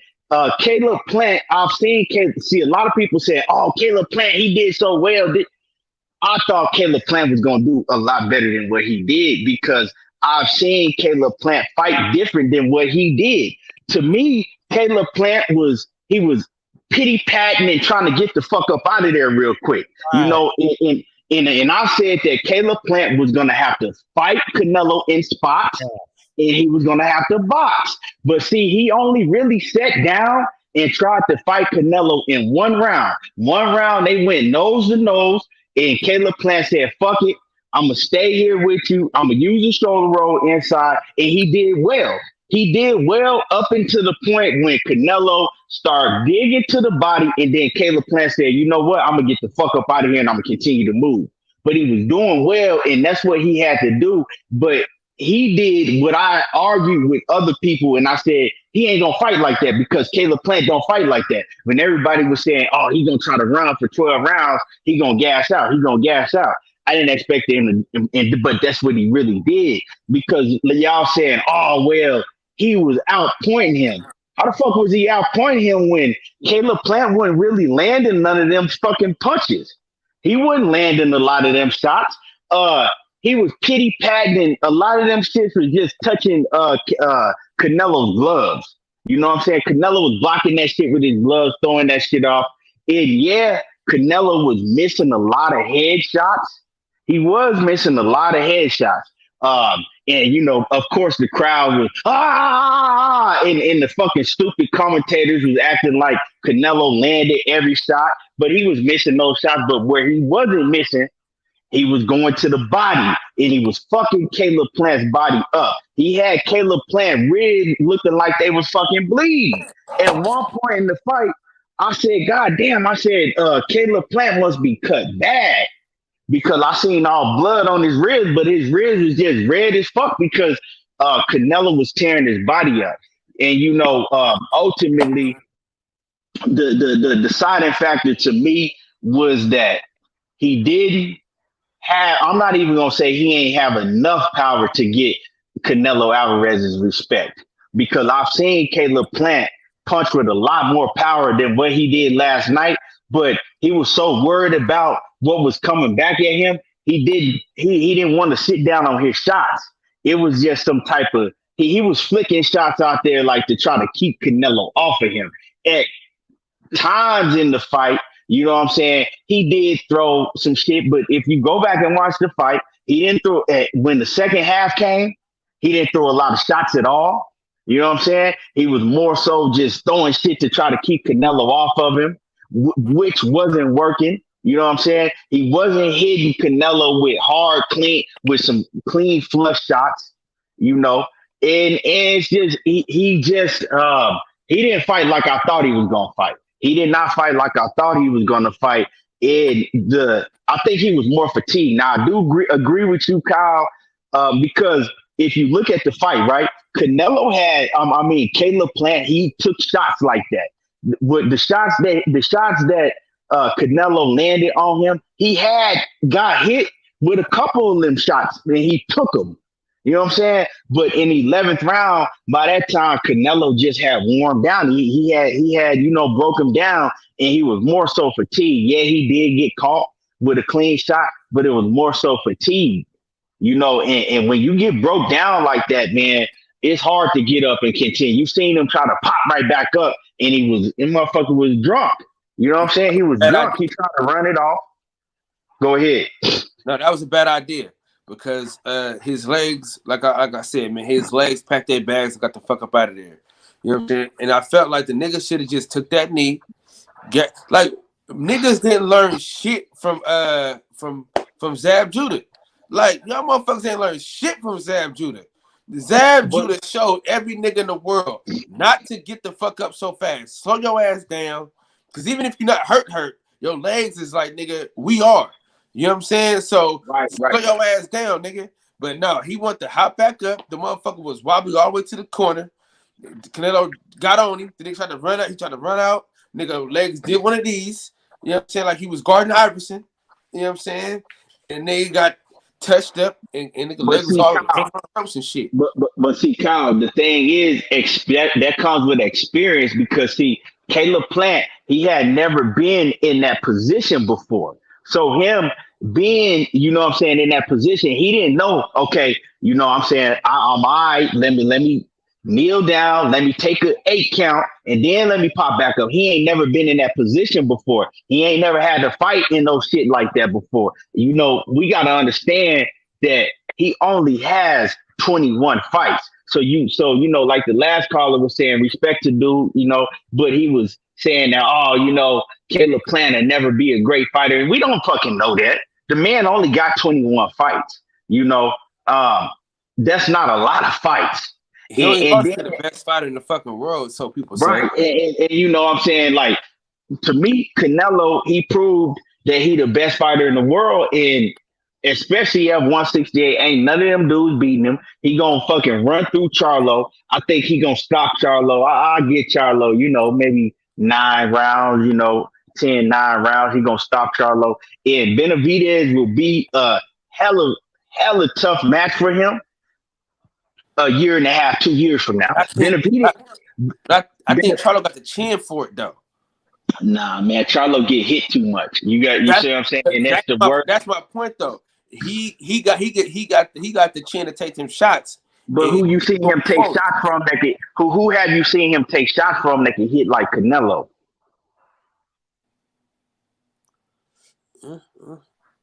I mean, Montiel, he can hit hard, but I mean, he ain't Canelo, and his shit's not, you know, he don't set shit. How hard Devenchenko hit? Because he beat the shit out of Triple G. I mean, he don't hit that hard. I mean, I wouldn't say that Devenchenko hit too hard. You know, Devenchenko's a smaller 160 pounder. He's small. You know what I'm saying? He's short. And plus, it's crazy because Blue Blood was saying some shit, and I was like, man, I don't know. Blue Blood told me, but he told everybody on this show, right? Because I was picking Devenchenko to give Charlo a real tough fight. And Blue Blood said, nah, you know what? He said, nuh-uh. He said, don't pick Derevyanchenko. He said, because I seen Derevyanchenko getting the shit beat out of him in camp, the whole camp. Because, I guess he was training up there with where Blue at in NY. And Blue said that he seen Derevyanchenko getting the shit beat out of him. But anyway, back to this Canelo shit. Benavidez, Benavidez is a great talent, and I fuck with Benavidez heavy, and I love to see Benavidez beat him, but he just can't beat him right now because he don't have no defense. Benavidez, he uses his offense as his defense. He just walks straight through you, throw a whole bunch of punches from different angles, and and he has a great gas tank, but he don't have no defense. If you go back to his last fight with Ronald Ellis and all his other fights, Ronald Ellis hit Benavidez a lot, but it wasn't bothering Benavidez because Benavidez don't have no power, right? What happens when he gets in the ring with Canelo and he starts trying to walk Canelo down? Canelo has great defense, right? He has great upper body movement, so he's going to deflect a lot of that shit, and he coming right back at you. He countering you. So Is the Rock hit hard? Huh? What's up? Is Anthony Durrell, does he hit hard? Does Anthony not nowhere near Canelo? Fuck nah. He all right. He got Anthony Durrell got all right power. You know what I'm saying? But he don't hit nowhere near as hard as Canelo. Like Canelo, that motherfucker, but he trained like that. He sit down on his shots. If you ever watch him train, how he be hitting them heavy bags and you know what I'm saying? Like he trains like that. But so Benavidez, he's not gonna be able to go in there and walk Canelo down and take them hard ass shots because I don't give a fuck who you is. You know what I'm saying? Once you start getting hit like that with them hard ass shots, you're not gonna be able to take that for no 12 rounds. So I think Benavidez, if he went and worked on his defense for like the next year, and because it's scary if Benavidez gets good defense, he work on his defense, it's gonna be scary, real scary, because the skills that he have and the gas tank that he has and all of the punches that he throw, and he has power, but he just don't got the defense, man. So Canelo, I don't see none of these dudes beating him right now. And that's honest. You know what I'm saying? I just keep it 100. A lot of these dudes, man, y'all need to y'all need to learn what facts over feelings is. A lot of these dudes be in their feelings about because they hate Canelo so much. You know what I'm saying? They don't. Damn it! Fuck the facts. We got to speak with facts because at the end of the day, facts, nigga. At the end of the day, you know what I'm saying? You're gonna end up doing what I did, bet my money and keep and losing it. You know what I'm saying? But yeah, Canelo, he it right now. Whether we like to say it or not, you know what I'm saying? He it right now. He could box very well. He got real good defense, and he could punch hard in the motherfucker. I see now if he go up to 175, I'll tell you who beat his ass at 175. A lot of people saying Bitter Beeve or fucking Bivo. Nah, I don't see them dudes beating him. But I tell you who'll beat him. Gilberto Ramirez. That motherfucker, he could fight. A lot of people don't talk about him, but I think that he's a bad stylistic matchup for Canelo, and he's too big for him at 175. But I'm gonna tell y'all something. Everybody talking about Benavidez, but the reason why Canelo said that he didn't want to fight no Mexican fighter at the time when he first started saying that, when he was going to move up to 168, is because Gilberto Ramirez was at 168, and everybody was pitting him with Canelo. Everybody was saying, oh, that'll be a huge fight in Mexico. If y'all remember that shit, everybody was saying, oh, man, if they fight in Mexico, that shit'll be huge. And then right after that, Canelo came out talking about, oh, I ain't fighting no more Mexican fighters.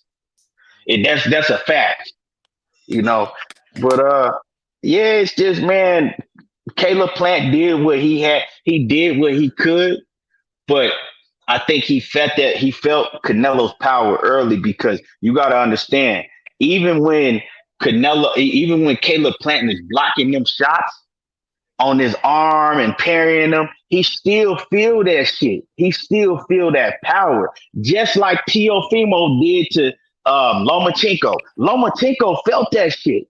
And he, you know what I'm saying? He was blocking it, but he was hitting him on his motherfucking shoulders, his arms, and they feel that. And once they feel that shit, it's like he ain't never felt no power like that before. So he decided, okay, I'm not gonna throw combinations like I usually do. Because Caleb Plant usually sit down, he'll get in there, you know what I'm saying? He'll go toe to toe with you and throw combinations, He and, didn't go and to the then body at all.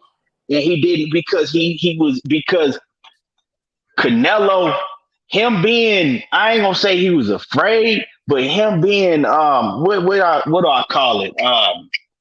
He was him being so cautious because he didn't want to get hit. He didn't want to dip down and go to the body on him. He didn't want to do none of that shit. And like I said, man, you can't give Caleb Plant points for shit that Canelo is that's hitting Canelo's fucking gloves and shit. You know what I'm saying? Y'all gotta go back. A lot of y'all gotta go back and watch that fight. Caleb Plant wasn't landing. Wasn't landing a lot of that shit. So You gotta land your punches clean. So he only won 2 rounds? No, I didn't say that. I think that honestly, I stopped. Honestly, I'm gonna keep it 100 with you. I gave Caleb Plant like 3-4 rounds, right? But I stopped scoring the fight once I seen. I was like, yeah, it is. You know what I'm saying? I stopped scoring the fight once I seen Caleb Plant kind of really give in. You know what I'm saying? And he was still. You could tell. Because, like I said on my show earlier, 817 Boxer B, he came on here and said it, but I had said it earlier on my show, right? I said that once I seen Caleb Plant want to fucking dap and touch gloves with him every time they would break or every time the referee would pull him apart, Caleb Plant trying to dap him. You know what I'm saying? And to me, it's like when you growing up, right, and you whoop a kid ass, and then they want to be your friend afterwards after you beat their ass. And that was kind of like what I got from Caleb Plant. He kind of conceded, like now you want to be his friend and shit because you feel that presence and you feel that power. And it's like, all right, well, it's like you can't call timeout in boxing. You know what I'm saying? Like, you know what I'm saying? When you a kid and motherfucker getting their ass beat. And no, hold on, time out. And that's what I saw when he wanna, you know what I'm saying, tap gloves and no, we cool now. And it's like y'all really didn't like each other. You had beef. Now you want to tap gloves with this man every time you break it. And I'm not talking shit about Caleb Plant because I'm still gonna ride for Caleb Plant 1,000%. But it's just little things like that I started seeing, and I was like, man, he ain't gonna beat Canelo. But I was still in front of the TV yelling at. I was talking to Caleb Plant, yelling like, man, don't let this motherfucker punk you. Man, I was in it. But it's just, man, he's not. He didn't have the experience, and I think his experience played a key. I think if they had put him in that Benavidez fight, right? When they were supposed to fight, if they had to end up fight, I think win, lose, or draw, that would have prepared him a lot better for this fight. But he didn't really have nothing to prepare him for this fight. Then you got motherfucking 20,000 Mexicans booing you, screaming every time Canelo throw a shot. And then you have everybody going against you. You know you watching shit on YouTube. You got everybody saying Canelo gonna knock you out. It's just, that's a lot to deal with to be thrown in the fire. You know what I'm saying? You only got 21 fights. That's a lot to deal with. And, you know, Canelo had to deal with it early. And we see he lost every motherfucking round. You dig what I'm saying? But so it's kind of like he ain't even had the experience that Canelo did. Yeah, he has great amateur experience, but professional experience and being under the limelight, that also takes a lot of out of you. And I think that he was wasting a lot of energy, throwing a lot of pity pat shit that wasn't doing nothing. Like, you know what I'm saying? You wasting a lot of energy. And he got fatigued, and it was more so a lot of people. Somebody asked me, do I think that Caleb Plant has a chin? Yeah, he has a chin. He showed he got a chin because he got hit with some hard shots and it didn't affect him until he got tired. Now, when you get tired, that's a whole different ball game. It don't matter. It don't really care. It don't really matter how good your chin is when you fucking fatigued and somebody breaking you down like that. Go back at the fight and look at his body and look at them hard body shots he was taking. And a lot of times he would take body shots and he'll fucking get the fuck up out of there and try to run to the ropes and shit because, you know, that shit hurt. Don't nobody like to get hit in the body, you know? But yeah. Man, he pissed me off last night though. You know what I'm saying? I had to deal with 50 niggas in the fucking bar talking shit to me. Thanks a lot, Caleb. I mean, you know, we can't turn our back on Caleb. We still got to ride with him. I think this. Hey, speak for your motherfucking self, man. Shit, I ain't got to do a goddamn thing. Hey, man, nigga, shit. Fuck I that. think this gonna be a real. I think this gonna be a real good learning experience. It just depends on how he take it. We haven't heard nothing from him. I thought, you know, he always on social media. I'm like, why he ain't said nothing? You got to take your defeat with your head up and like, okay, bet I'll be back. But we ain't heard nothing from Caleb Plant yet. You know, that's alarming to me. But I just hope that the PBC don't put him on the back burner. Yeah, we didn't pay him $10 million now. All right, well, you know what I'm saying? We already know, you know what I'm saying? He can't beat Canelo. Let's put him on the back burner and forget about him. I hope they don't do that shit to Caleb Plant because he's a great talent. You know, he still got a lot of room to improve, and he can improve. You know, but he needs to work on sitting down on his shots more. And he can sit down on his shots a lot more, but it's different when you in there under that pressure. You know what I'm saying? When under that pressure is different, man. And you in there with the best fighter, one of the best fighters in the world. Any on steroids, but yeah.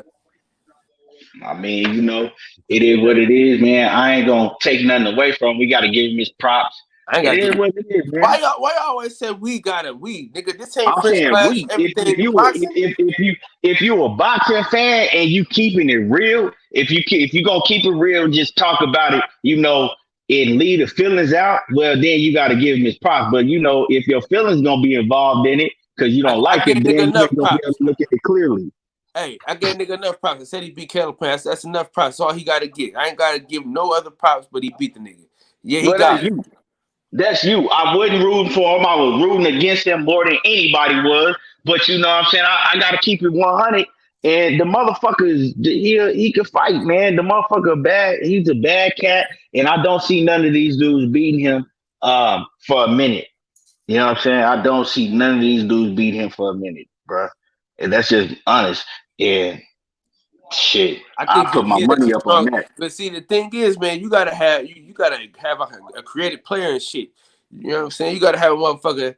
You gotta have a motherfucker that got power like Benavidez, stamina like Charlo. You know what I'm saying? Boxing ability like Caleb Plant.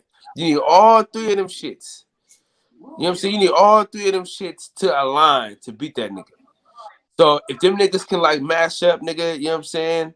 Like Shang Tsung and they all become one, that's it. Other than that, ain't shit happening, man. Man, it's, you know, it is what it is, man. The motherfucker got skills. You know, he got skills, but I just hope they don't set Caleb Plant on the back burner. But you gotta understand, Caleb Plant, the motherfucker only got 21 fights, bro. Why he only got 21 fights? Why is he only fighting? And that's not on him. You got to look at the PDC. You not preparing. These fighters got all this talent, but you ain't preparing them to be able to beat no Canelo. You letting them fight once a year. You know what I'm saying? He might have had a much better chance if he, you know, was active. Go look at his record, man. He has 21 fights. And the nigga damn near 30. He 29 years old and had 21 fights. Come on, bro. Why? Right.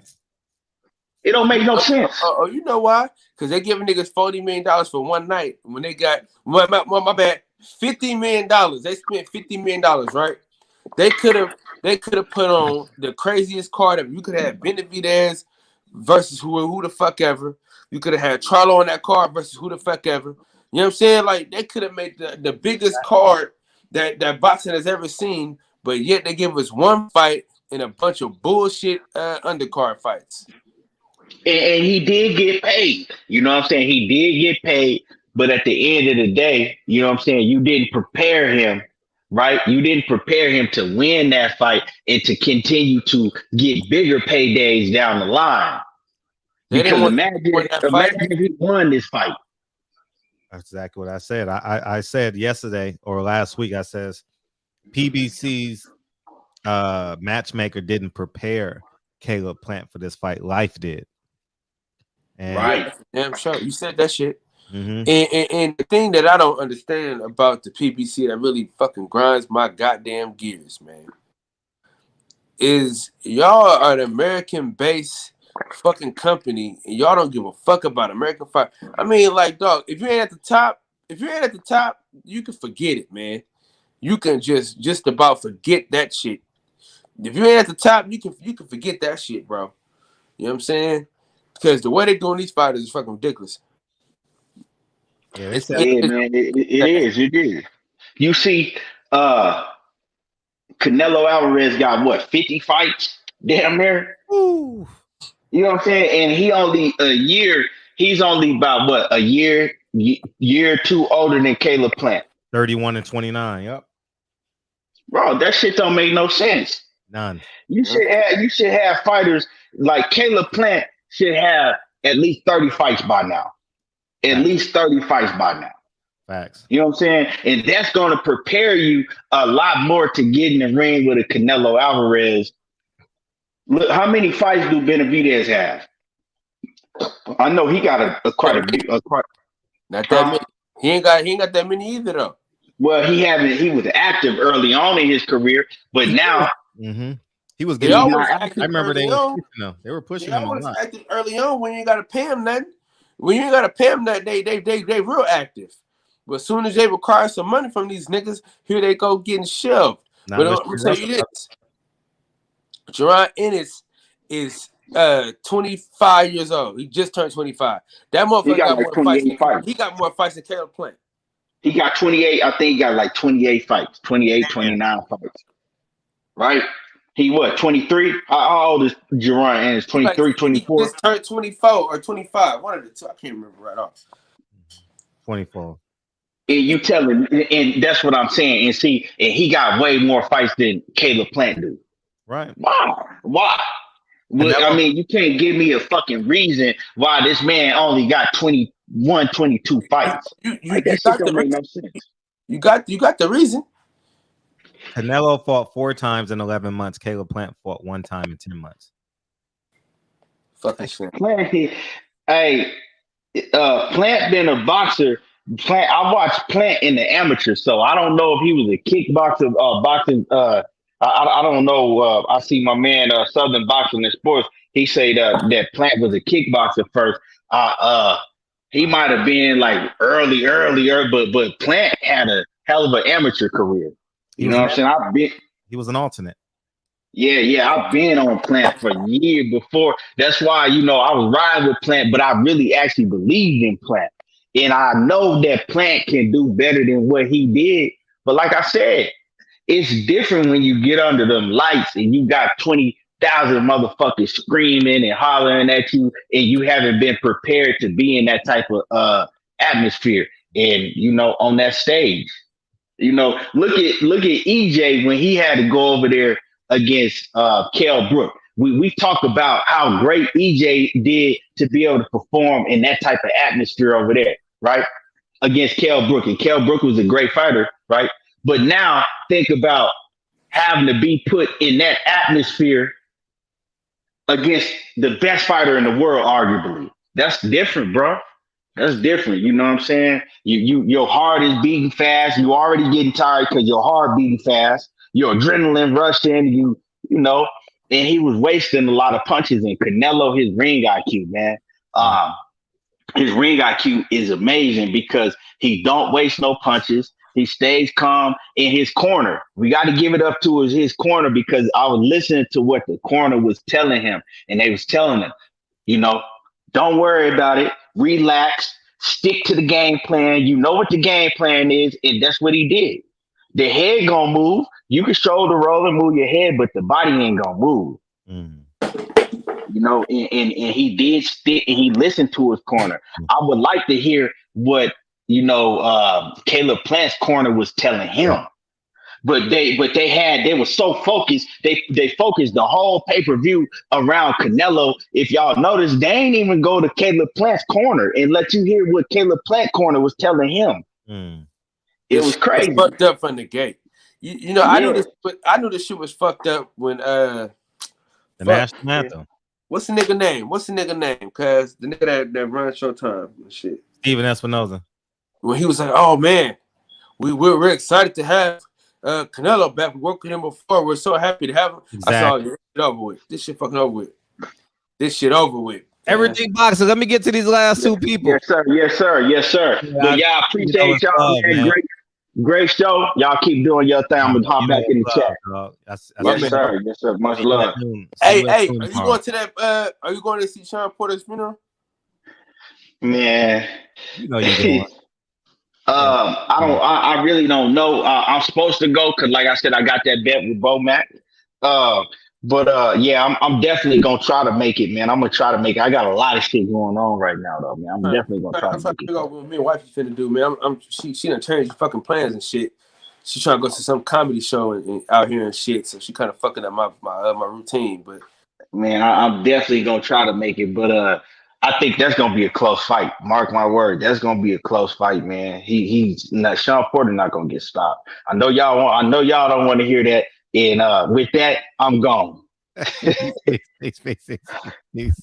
What's up, Ed? Yo, what's good with it, man? Hey, man, how you feel? Man, feeling good, bro. The craziest part that I was thinking about what everybody's saying is they missing that defense. It matters, man. And everybody just said that Canelo was going to slip every single punch. He's going to make Caleb look stupid. And Caleb, if you really pay attention in the first 5 rounds, the motherfucker was just turning Canelo. Y'all call it running. He was turning Canelo. Canelo was confused. Listen to what Eddie Reynoso was panicking. And I've never heard Eddie Reynoso. He kept saying, "Oh, I'm telling you, Canelo, you throwing this away. You just giving the belts away. Do you want to give all your belts away? Everything you worked hard for to Caleb?" He was saying it. You can go back and listen. This is his words coming out of his mouth. He was telling Canelo over and over and over again, "Why are you not doing this? Why are you not doing that? You're not listening to me. You're just doing what you want to do. You're just throwing punches." A lot of them punches, Caleb was picking them punches off. Caleb was parrying a lot of the punches Canelo was throwing in the first 7 rounds. So that's the reason why I gave so many rounds to Caleb. It wasn't just because of what he was doing defensively, but the effective counter punching. You're the reigning general once you do that. Y'all can look it up for yourself. Look up the boxing criteria. The reason why Floyd Mayweather emphasized so much about his own boxing later on in his career was because counterpunching is great to the eye. You know, if you blocking and you shifting and you know what I'm saying, parrying a shot, deflecting the shot, and you throwing something back, there's nothing more cleaner than that. And I just feel like a lot of y'all be missing that because y'all so excited about what Canelo gonna do. Ooh, what he gonna do? What he gonna do? What about the other fighter?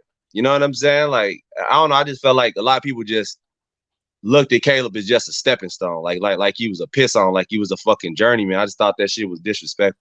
Because if that was y'all in the ring, y'all wouldn't want nobody to do y'all like that. You understand what I'm saying? So, another thing I'm gonna say too, Caleb was controlling Canelo with his jab. Y'all say it was a pity pad jab.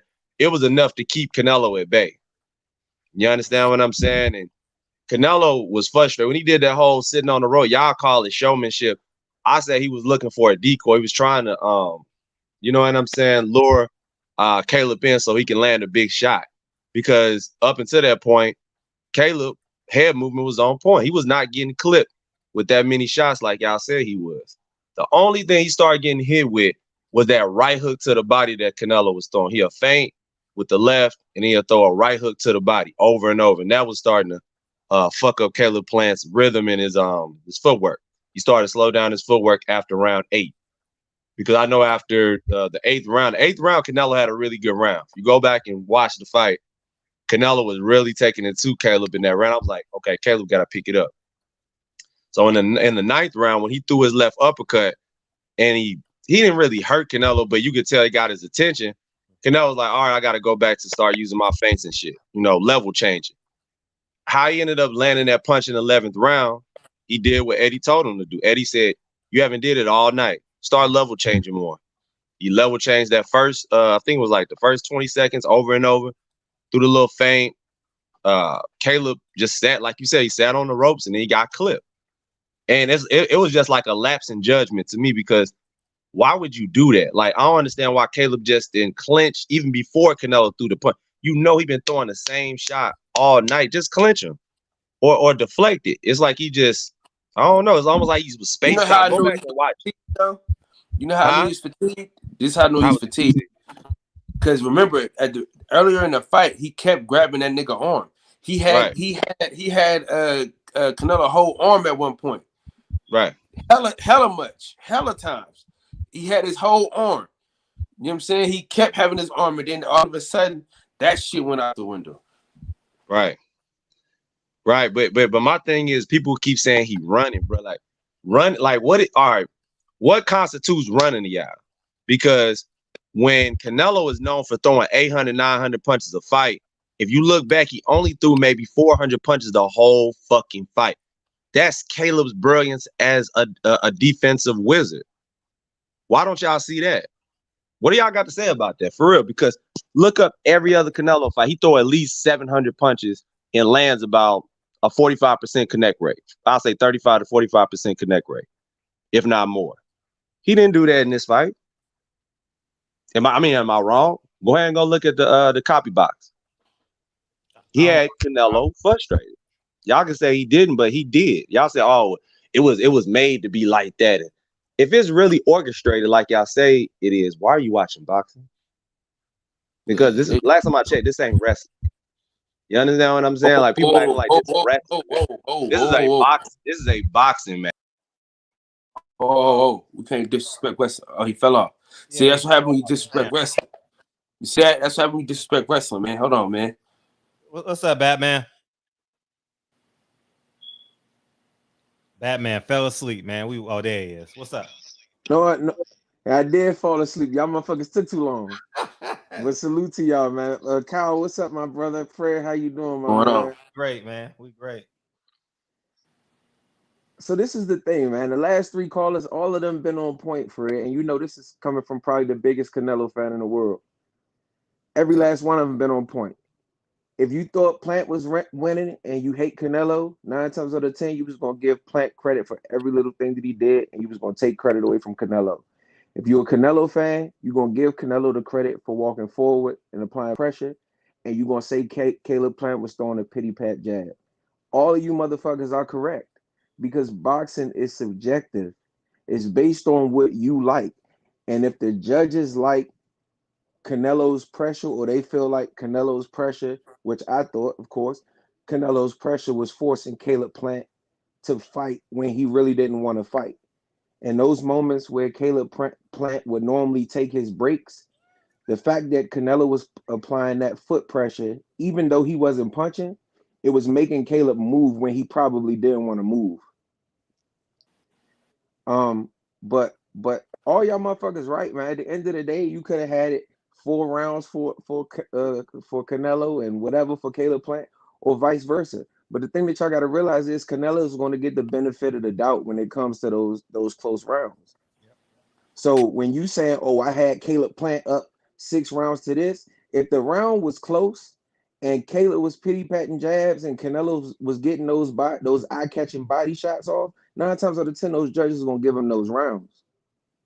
But like I said, I thought Canelo's body punching was wearing Caleb Plant down. Even though it didn't look like it, the body punching was getting to Caleb Plant. And like Kyle said, initially, Plant was holding that left arm. Canelo made the adjustment to throwing that right body shot, that right to the body, and that stopped Caleb Plant from holding the arm. So you got to look at those little adjustments that was being made by both fighters that caused Canelo to stop pressuring or get confused, some of y'all would say, and vice versa. The shit is subjective, but you got to be unbiased and look at this shit from both ways. So Fred, Canelo told us before the fight is going to be tough in the beginning, but eventually I'll get to him and I'll stop him. We've seen Caleb Plant fatigue in the True X fight when nothing was really being thrown. He was getting hit with straight lefts. We've seen him fatigue in the Feigen Boots fight. We've seen him fatigue in the Uzcategui fight. It was nothing that white dude fight. People didn't already,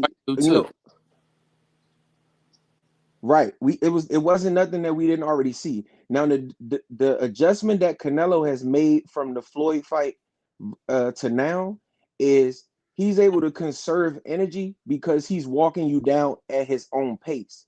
Right. So he can determine how much energy he want to use throughout the fight. But in the interim, he's making you use energy because an inexperienced fighter feels like they have to fight in those moments. It's just like Earl Spence. Earl Spence applies that same foot pressure. Tank Davis applies that same foot pressure. When all else fails, those guys apply that foot pressure and they make you feel like you have to fight when you don't have to. Get that. Or those moments where you feel like you can rest, they don't allow you to rest. And that's what tired Caleb out. It didn't matter how much shape he was in because those body shots and the fact that he was fighting more than he wanted to tired him out. And that's what made that opening for Canelo towards the end of the fight. The other thing I wanted to say, Fred, was what was the other thing? I knew Caleb Plant, like my man said before, when Caleb Plant started dapping gloves and shit, Canelo had broke him. Wow. Canelo fucking broke him. And then if you notice, it was during the fight, I couldn't hear it, but I read Caleb's lips say something about like I respect your skills or some shit during the fight, Fred. During the round, no, hell Caleb no. said, no, hell, say I swear on my life, Fred, I swear to God, Caleb said during I want to say it was like round 8 or round 9. Caleb, I don't know if you remember this sequence, but he had like walked back and forth like 5 or 6 times. The crowd started booing. During that time, they were talking to each other. And I think Caleb said something like, you're pretty good. Am I pretty good? No. And Canelo was like, yeah. No, that ain't what he said. He said, pretty good for a fighter that's 21-0. He didn't say no shit like that. No. Go watch the whole drive. I swear to God, Fred, I'm gonna send it to you when we get off the phone. He said, you're pretty good. Am I good? Canelo said, yeah. Then Caleb said, I respect. He said something about he said this is a good fight, and Canelo said I like it. Then Caleb said I respect your skills, and Canelo said I know. And then Caleb said pretty good for a 21-0 fighter though, huh? Right then and there, inferior. You looking for fucking validation. He's on an inferior side of that conversation. You looking for validation. You see what I'm saying? You looking for validation from Canelo. Right then and there, I knew. I was like, oh, it's a wrap. It's a wrap after that. It's a fucking wrap after that. Canelo had broke him. And even though Plant wasn't showing it, mentally he was gone. And that's why Canelo, if you've seen it, Canelo started picking up the pace the same way Tank Davis picked up the pace on Leo Santa Cruz. Once Canelo realized, okay, you can't really hurt me, I'm gonna pick the pace up and I'm gonna try to take your fucking head off. Just like Tank Davis. He was getting hit with little shit from Santa Cruz. And once he realized, you know what? I'm not about to sit in here and bullshit with you. You can't fucking hurt me. I'm gonna wait for this poke and I'm gonna knock your ass out. I swear to God, Fred, I'm gonna send it to you when we get off the phone, brother. I appreciate it. I swear to God, I'm gonna send it to you when we get off the phone. And then the other thing I want to say is the Charlos pissed me the fuck off, young. Yeah. And I'm saying that because as big of a Canelo fan as I am, I'm a boxing fan first. And I didn't like the fact that he went up to Caleb Plant and was doing all that extra shit while that man was trying to focus for the biggest fight of his life. Yeah, I didn't like that either. If somebody would have did that to them, if this was them in that position, they would have had all the bullshit in the world to say, or they would have tried to start a fight or do all this extra shit. I don't fuck with that shit. And I'm saying that because all this shit that they be doing, and yeah, y'all know Jer heard my motherfucking man, so I'm gonna say this shit. It don't matter.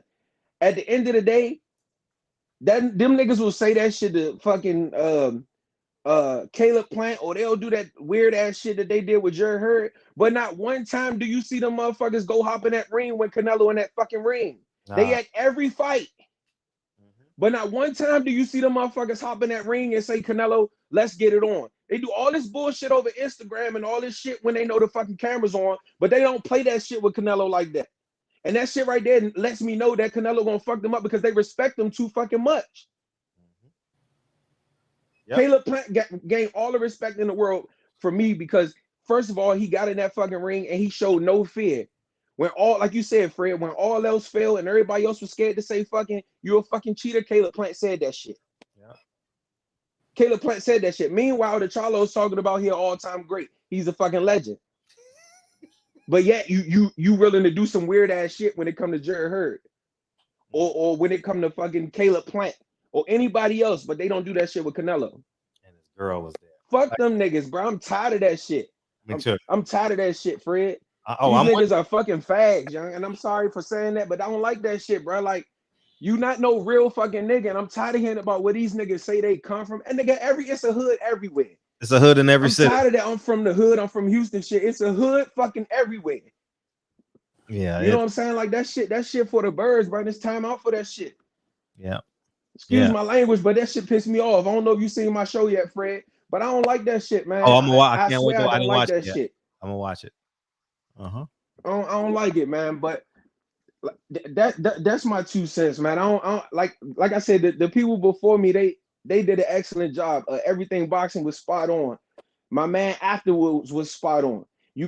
I watched it twice, Fred. I looked at it from a Caleb Plant standpoint. Caleb Plant was doing his thing in the beginning.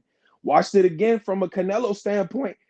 Depending on how you looking at it, you can see it both ways. So I don't mind people saying, oh, they had Canelo up 6 rounds or whatever the fuck they may say, and I don't mind people saying they had Caleb Plant up. But either way, Canelo told you before the fight how he was gonna do this shit. And if you watched Fred, you said it. Shit, 2 weeks ago, Caleb Plant got the best left hand in the fucking business. He can mix it up, change levels, hook off the jab, and do all that shit. But his right hand is non-existent. I said that, man. So he took away one of his weapons himself. He took away one of his weapons himself by not having an efficient right hand. Right. Yeah. And like I said, if you look at it from a Caleb Plant standpoint, you can say, oh, he looking good. He's swimming without getting wet. But Canelo was trying to break him down so that in the later rounds he could stop him. He told you that shit before the fight. Man, you know, that buddy just shit, like man, when Floyd. Fred, don't let me forget. I gotta send you this shit because during the fight, I could see them talking, but I couldn't make out what they were saying. I saw it, but I gotta listen. I could read Caleb Plant's lip. When I could read Caleb Plant's lip say something like "I respect you" or some shit. But then I got a video today, and I heard the whole conversation, man. He was like, "You're pretty good. Am I pretty good?" That's and Canelo was like, "Yeah." Then he was like, he said, what did he say? He was like, "Am I pretty?" He was like, "Am I pretty good?" Canelo was like, "Yeah." He was like, "Yeah, this is a good fucking fight." Canelo was like, "I like it." Then he was like, "I respect your skills." And Canelo was like, "I know." He pulled the "I know that." Man, he put all that shit on him. I know that. Fuck, man. And I couldn't believe it. I said, "Oh no, he broke him. He broke him. He broke him, man. He broke him." See, that's the thing about it. See, that's what I like about Benavidez. See, Benavidez ain't going for that type of shit, man. He gonna stay at the whole. But this the thing, Kyle. This the thing, Kyle. We're looking at Benavidez versus everybody else, and we're taking what Benavidez did versus everybody else, and we're automatically assuming that applies to Canelo, and that's where the mistake is. It's like Fred said, PBC hasn't gave these guys the tools that they need to be in a fight against Canelo Alvarez. Even when you look at Canelo, right? You look at Canelo, he started at 15. He was 23 when he fought Floyd Mayweather. He had already fought Shane Mosley and Austin Trout. And that still wasn't enough for him to be able to beat Floyd Mayweather. These guys don't even have nothing like that close to their resume. And they like you said, 30. These motherfuckers 30, bro. Their career damn near over. Yeah. And they don't have shit on their resume like that. Canelo has been through those experiences where he knows how to deal with a slick fighter now. He knows how to do it. Who the fuck gonna punch like Triple G that's gonna give him fucking problems? Yeah. 2 fights in 20 Not months. a soul. 22 months, and you expect to beat Triple G? That, I mean Canelo. the inactivity, the inexperience, all of that shit is playing, and that's why he's in the position that he's in, because they put him in those positions where that Lara fight was a lesson, and that's the thing. We keep trying to go back to what Floyd did or what Lara did, but we have to realize 2013 in 2 years will be 10 years ago, bro. Canelo is so much better than that. I'm disgusted. He's so much better than that now. I am disgusted right now. Oh, you heard it? No, I ain't heard it, but if this shit's true, I'm disgusted. Man. You're Fred, when I don't got Kyle, I don't got your shit, brother. But I'm gonna send it to Fred, and I'm pretty sure Fred gonna send it to you. I'll send it to him. Man, that shit, like I said, during the fight, because I watched the fight, Fred, you know me, I watch the fights alone. I don't even go with Allen and Tony no more, because I don't be like I don't like a whole bunch of yelling and shit when motherfuckers throwing punches. I sit the fucking here and watch that shit myself, so I can actually analyze that shit, bro. That nigga said, "I respect you" in the middle of the round, Fred. He was walking back and forth trying to, it looked like he was trying to take a break or get some breathing room. Right. And he was like I said, from during the fight, I can hear him say, "I respect you," or I can read his lips say, "I respect you." But today, my cousin sent me the joint of the whole conversation, and I need that. I need the whole conversation during the fight. I was like, this nigga said, "You're pretty good. Am I pretty good?" Like, nigga, what you need validation for, nigga? This is the last time that you need to be looking for validation, nigga. You needed that before you signed the fight. Couldn't believe it, man. Kyle, funny as shit. Hey, Kyle, it's all right, man. Look, the man, the best in the world, man. Sometimes you just gotta concede, man. Sometimes you just gotta concede. It's just like when Wilder was knocking everybody the fuck out, bro. I'm down on my shield. Fuck that. Ain't no. No. I get what you're saying. I definitely get what you're saying. Listen, I played basketball with some of the best players ever. And fuck that. I ain't never told. And that's what I was going to equate it to, because I know Fred a baller like me. So and I think a lot of these guys with that inexperience, Fred, that's like if you playing against your little cousin or some shit. And he good, he fast, he young, but he don't have those experiences that you have as a college player, where you understand, okay, it's the first quarter. Let me. I know me when I was playing, I tested motherfuckers. Let me see what the fuck you do good. Oh, let me turn them left. Oh shit, he can't dribble left. But you know what? I might not take that shit away right now. I'm gonna take that shit away in the fourth quarter when we need to stop. That's what Canelo was doing. And while everybody else looking at, oh, he's scoring. Yeah, but you got to realize some of that shit he may be letting go to create those openings he needs. You got to understand that shit. And like I said, it's hard because it's easy to say after the fact, oh, he was waiting for this, or he was waiting for that. But if Caleb Plant would have made it to the end and won the fight, then it would have been a totally different story. But that's the good thing about boxing, man. Is you listen, you fucked up my night. Congratulations. Look, man. I'm disgusted at this shit. No, listen, man. You can't in the middle of a fucking fight, bro. We're fighting, bro. We're throwing them hands. And I respect you. Not fuck you, you cheat motherfucker. You just said he's a fucking cheater. Fuck him. All right. Kyle.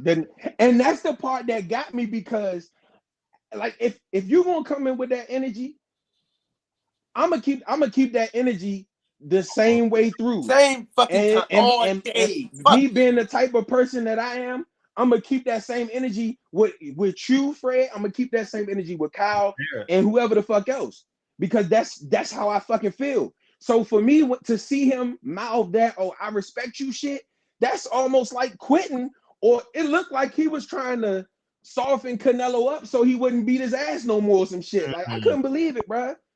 I couldn't believe it. I couldn't believe it, man. I'm truly disgusted. Couldn't believe it. I really am. Couldn't believe it. I really am. And hang up and send that shit to me, man. I want to see that shit. I'm about to send it right now because I want you to be able to see it while you got the show going on. So I'm getting off, man. You gonna send it to my DM, everybody right? on the show, man. Back in the chat. I'm sending it right the fuck now. You gonna send it to my DM? Oh, look I'm what sending it Paris right now. Jafar said. This is disgusting. Oh man, everything I thought about that man. I take it back. If He this shit's true, apologized? What did he apologize for? Caleb ain't got no reason to apologize to. I hope he did not. I hope this shit is false. I hope they just trolling me right now, man, because this is disgusting. And he gonna send it to me right now.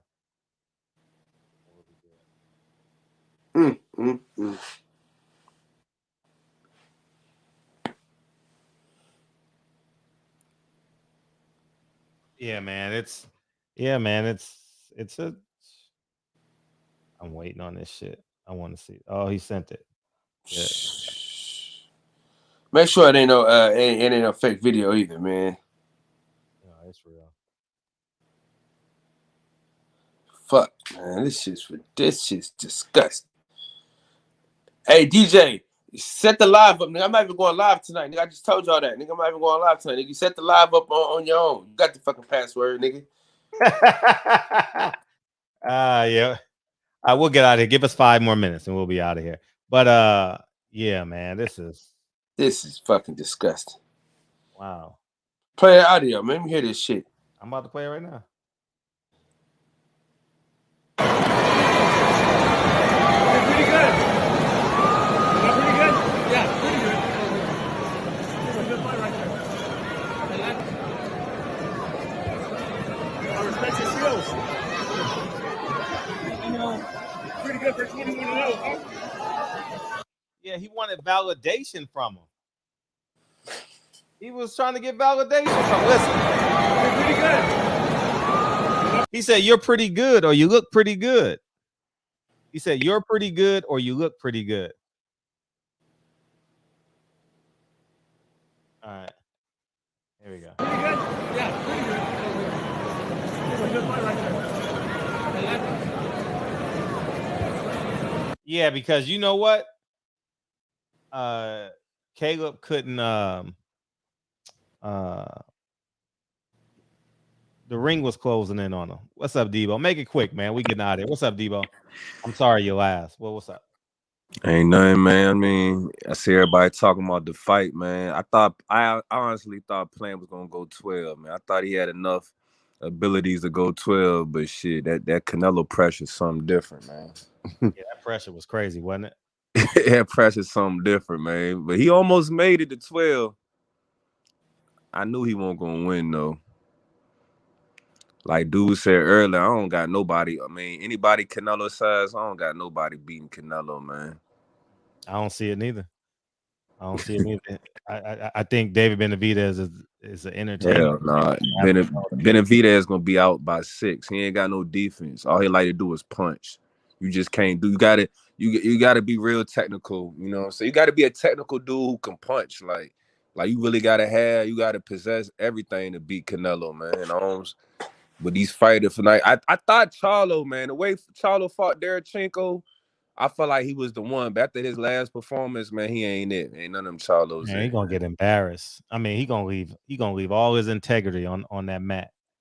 I feel like Charlo right now, though, I think he has the best chance out of everybody, but that's not really saying much. He gonna break his will. Canelo gonna break his will. But Benavidez, I don't see that going past 6. It's gonna be a bloodbath. You think so? Yeah, it's gonna be. Man, Canelo head movement too good for Benavidez. All that inside fight, he gonna be ducking and dodging. But he going to the body though. Benavidez is going to the body. He ain't just doing no headshots. He hitting you every fucking way. He going to the body. He gonna leave himself open and up top. Then that's what Canelo wants. He could take a punch, bro.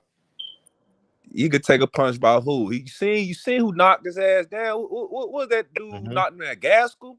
Come on, man. Gaskell ain't nowhere near fucking Canelo level. He put Benavidez on his ass. What you think Canelo gonna do to him? Bro, how come? Hey, hold on, hold the fuck up. How come Canelo can evolve, but David Benavidez can't? How come everybody said, "Oh, Canelo that was years ago," but Benavidez can't bounce back from that? I mean, he did bounce back. He fought him again, you know what I'm saying? It was pretty much one-sided, but I'm just looking at it like if a dude like But him did he putting lose? him on He his never ass, lost to I the mean, guy, right? niggas do evolve for sure, like, you know what I'm saying? But you know it's levels to this shit, man. You really think Benavidez making it past 6? If you think so, I want to bet now if they ever fight. Well, I think we they can gonna bet. fight though. We can bet that. We can bet that. So you think Benavidez going past 6? Hell yeah. That's for damn sure. Come on, what's around? Man, how much I bet both of y'all. How much y'all trying to bet? Let's get it going now. Now let's wait till the fight happen, man. You might disappear. You know what I mean? I ain't one of these I ain't like H Money niggas and shit, bro.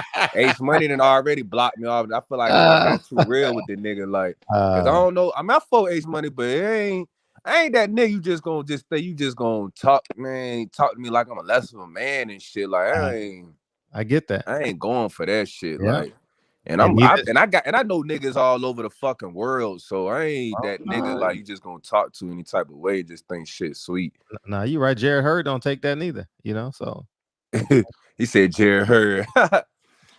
Man, that nigga trying to get him a fight, man. Jared Hurd looking bad in these It look like he streets, slapped the shit out of him though. Did he get it? Did he connect? I mean, he did connect, but I wouldn't say he slapped the shit out of him for what I seen. He did kind of baby slapped him, but it won't nothing like the hood to go crazy over and shit for real. Like the fact is the irony in that video is Jamal Charlo bent over and put his drink on the ground. Instead of throwing it, I didn't even see that. What are you talking about? Like you put your drink on the ground? Like what are you? Niggas was drunk as hell. Them twins don't care. They get money out here. Then you know one. Then I feel like Jamal might be the next up for the. I don't know, man. It's either gonna be Jamal or Benavidez. I feel like they're gonna be the next up for the Canelo sweepstakes because that's what it's looking like. Because ain't none of them niggas I feel like got a real good chance of winning. So it's basically a payday for everybody he fight. Like payday. Which I can't knock the hustle because this what you know this what you in the sport for. You feel me? You might as well cash out the right way, man. Plant about to ride off into the sunset, man. Oh, he not fighting till next winter. Because I know he ain't trying to fight Benavidez. Hell no, man. If I'm Caleb Plant, I'm getting right back in there. I'm getting right back up in there. For what? He fought January, and before that he fought February. The man done fought for what though? You just made a cool 10 mil. I mean, it wasn't that's cool. the fucking problem. But shit. That's the problem, nigga. That's the problem. Niggas you need to be active, man. The man fought twice in 22 months. But you ain't a real boxer saying this shit though. Like that shit take a wear and tear. But I be boxing. I don't box on that level, but I be getting in. I be understanding this shit inside and out, man. Like that shit be like from a fan's perspective. Hey, I feel you just go ahead, fight, go to war, get your ass beat, whatever. That's what we want. But these niggas putting their lives on the line for us and shit. That shit ain't as easy as it look, man. All the training, all them punches. Even that sparring could take a toll on you, nigga. Well, you get a good sparring day, man, your fucking head gonna be hurting for a couple of days, man. Getting your shit wrong, nigga.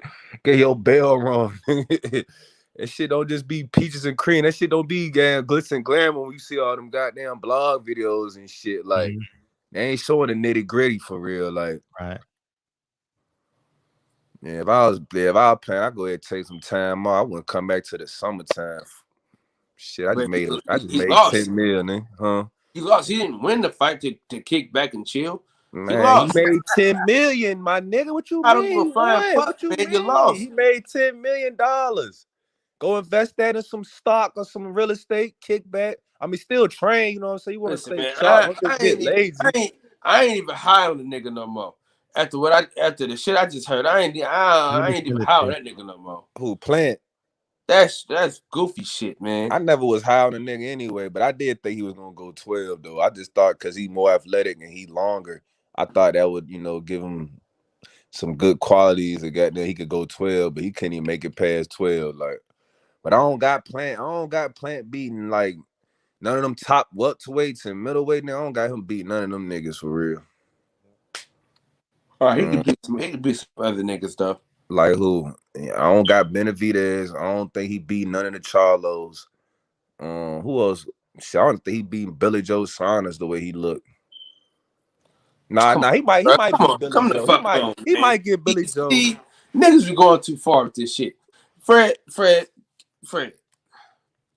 Play the song, Fred. Play the damn song. Nah, he could give Billy Joe somewhere. I don't got him beating Boo Boo though. You got him beating Boo Boo. Boo Boo got to fight some fucking body. Oh, you don't have who beating Boo Boo?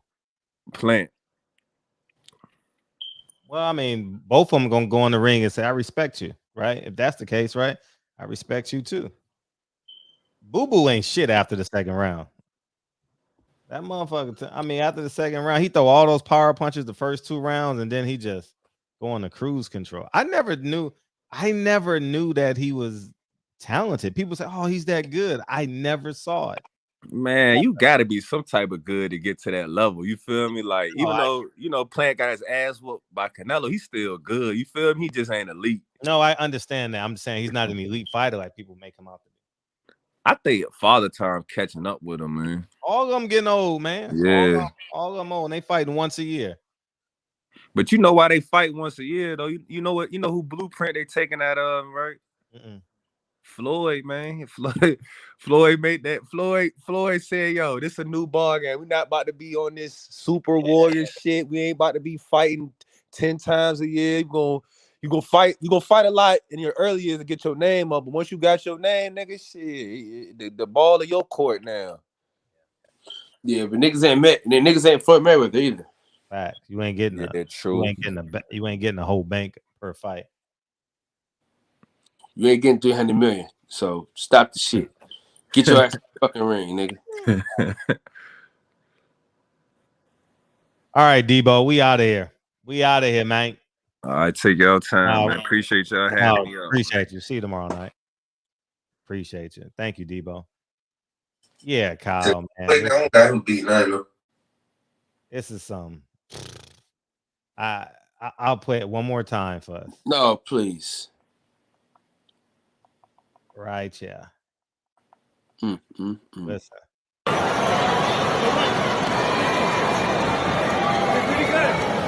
You're pretty good. You look pretty good. You're pretty good, or you look pretty good.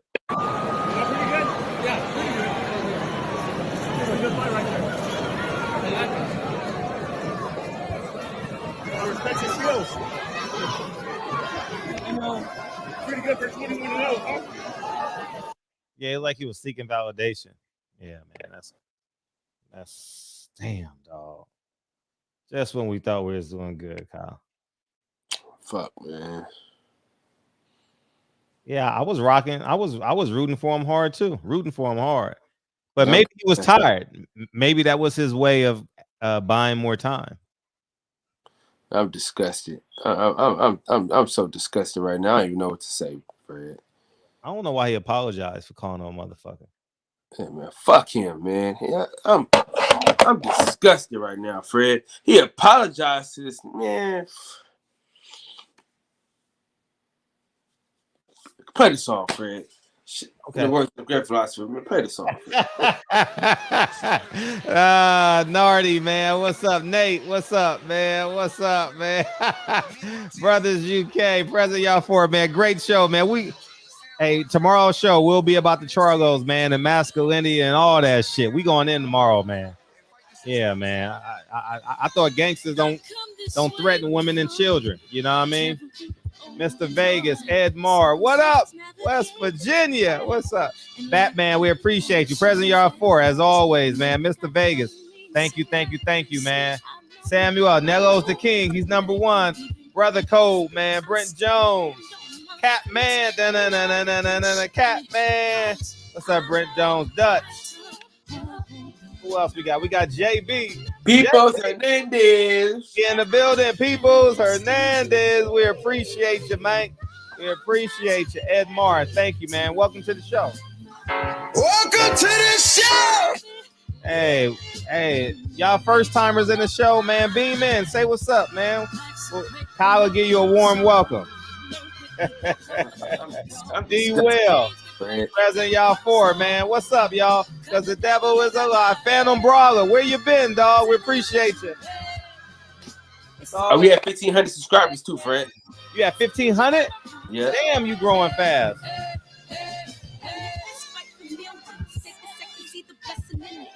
That nigga, man, I can't believe that shit, man. He said, "My bad, Kyle."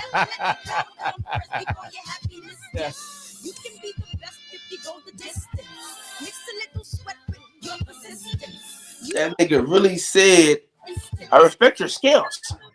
Give me a fucking break, man. Canelo got to put that mental pressure on you. I'm gonna ask him about it next time I see him, though.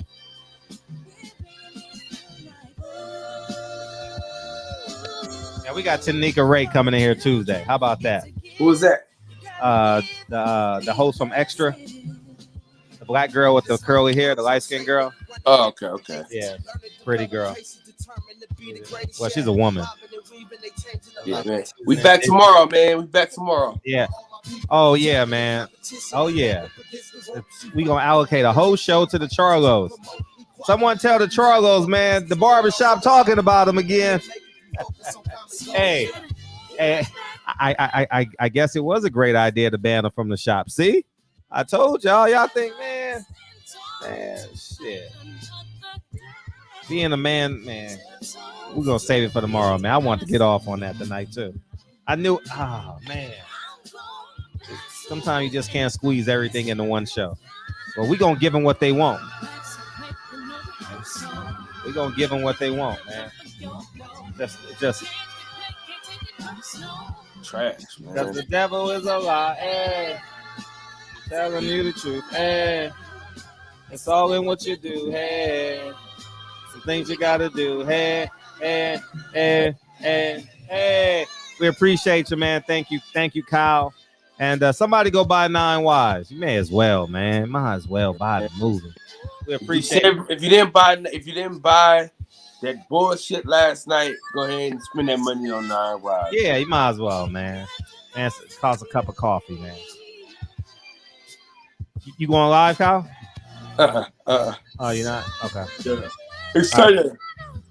Oh, you don't go live on Sunday? Well, I came on here early, so I got. Oh yeah. Okay. Yeah. Right. So if I come on here early, then I ain't going live because I gotta have my wife and shit. We'll get out of here on time tomorrow, for sure, because you got your show at 11:30. All right, love y'all, man. Appreciate you, Kyle.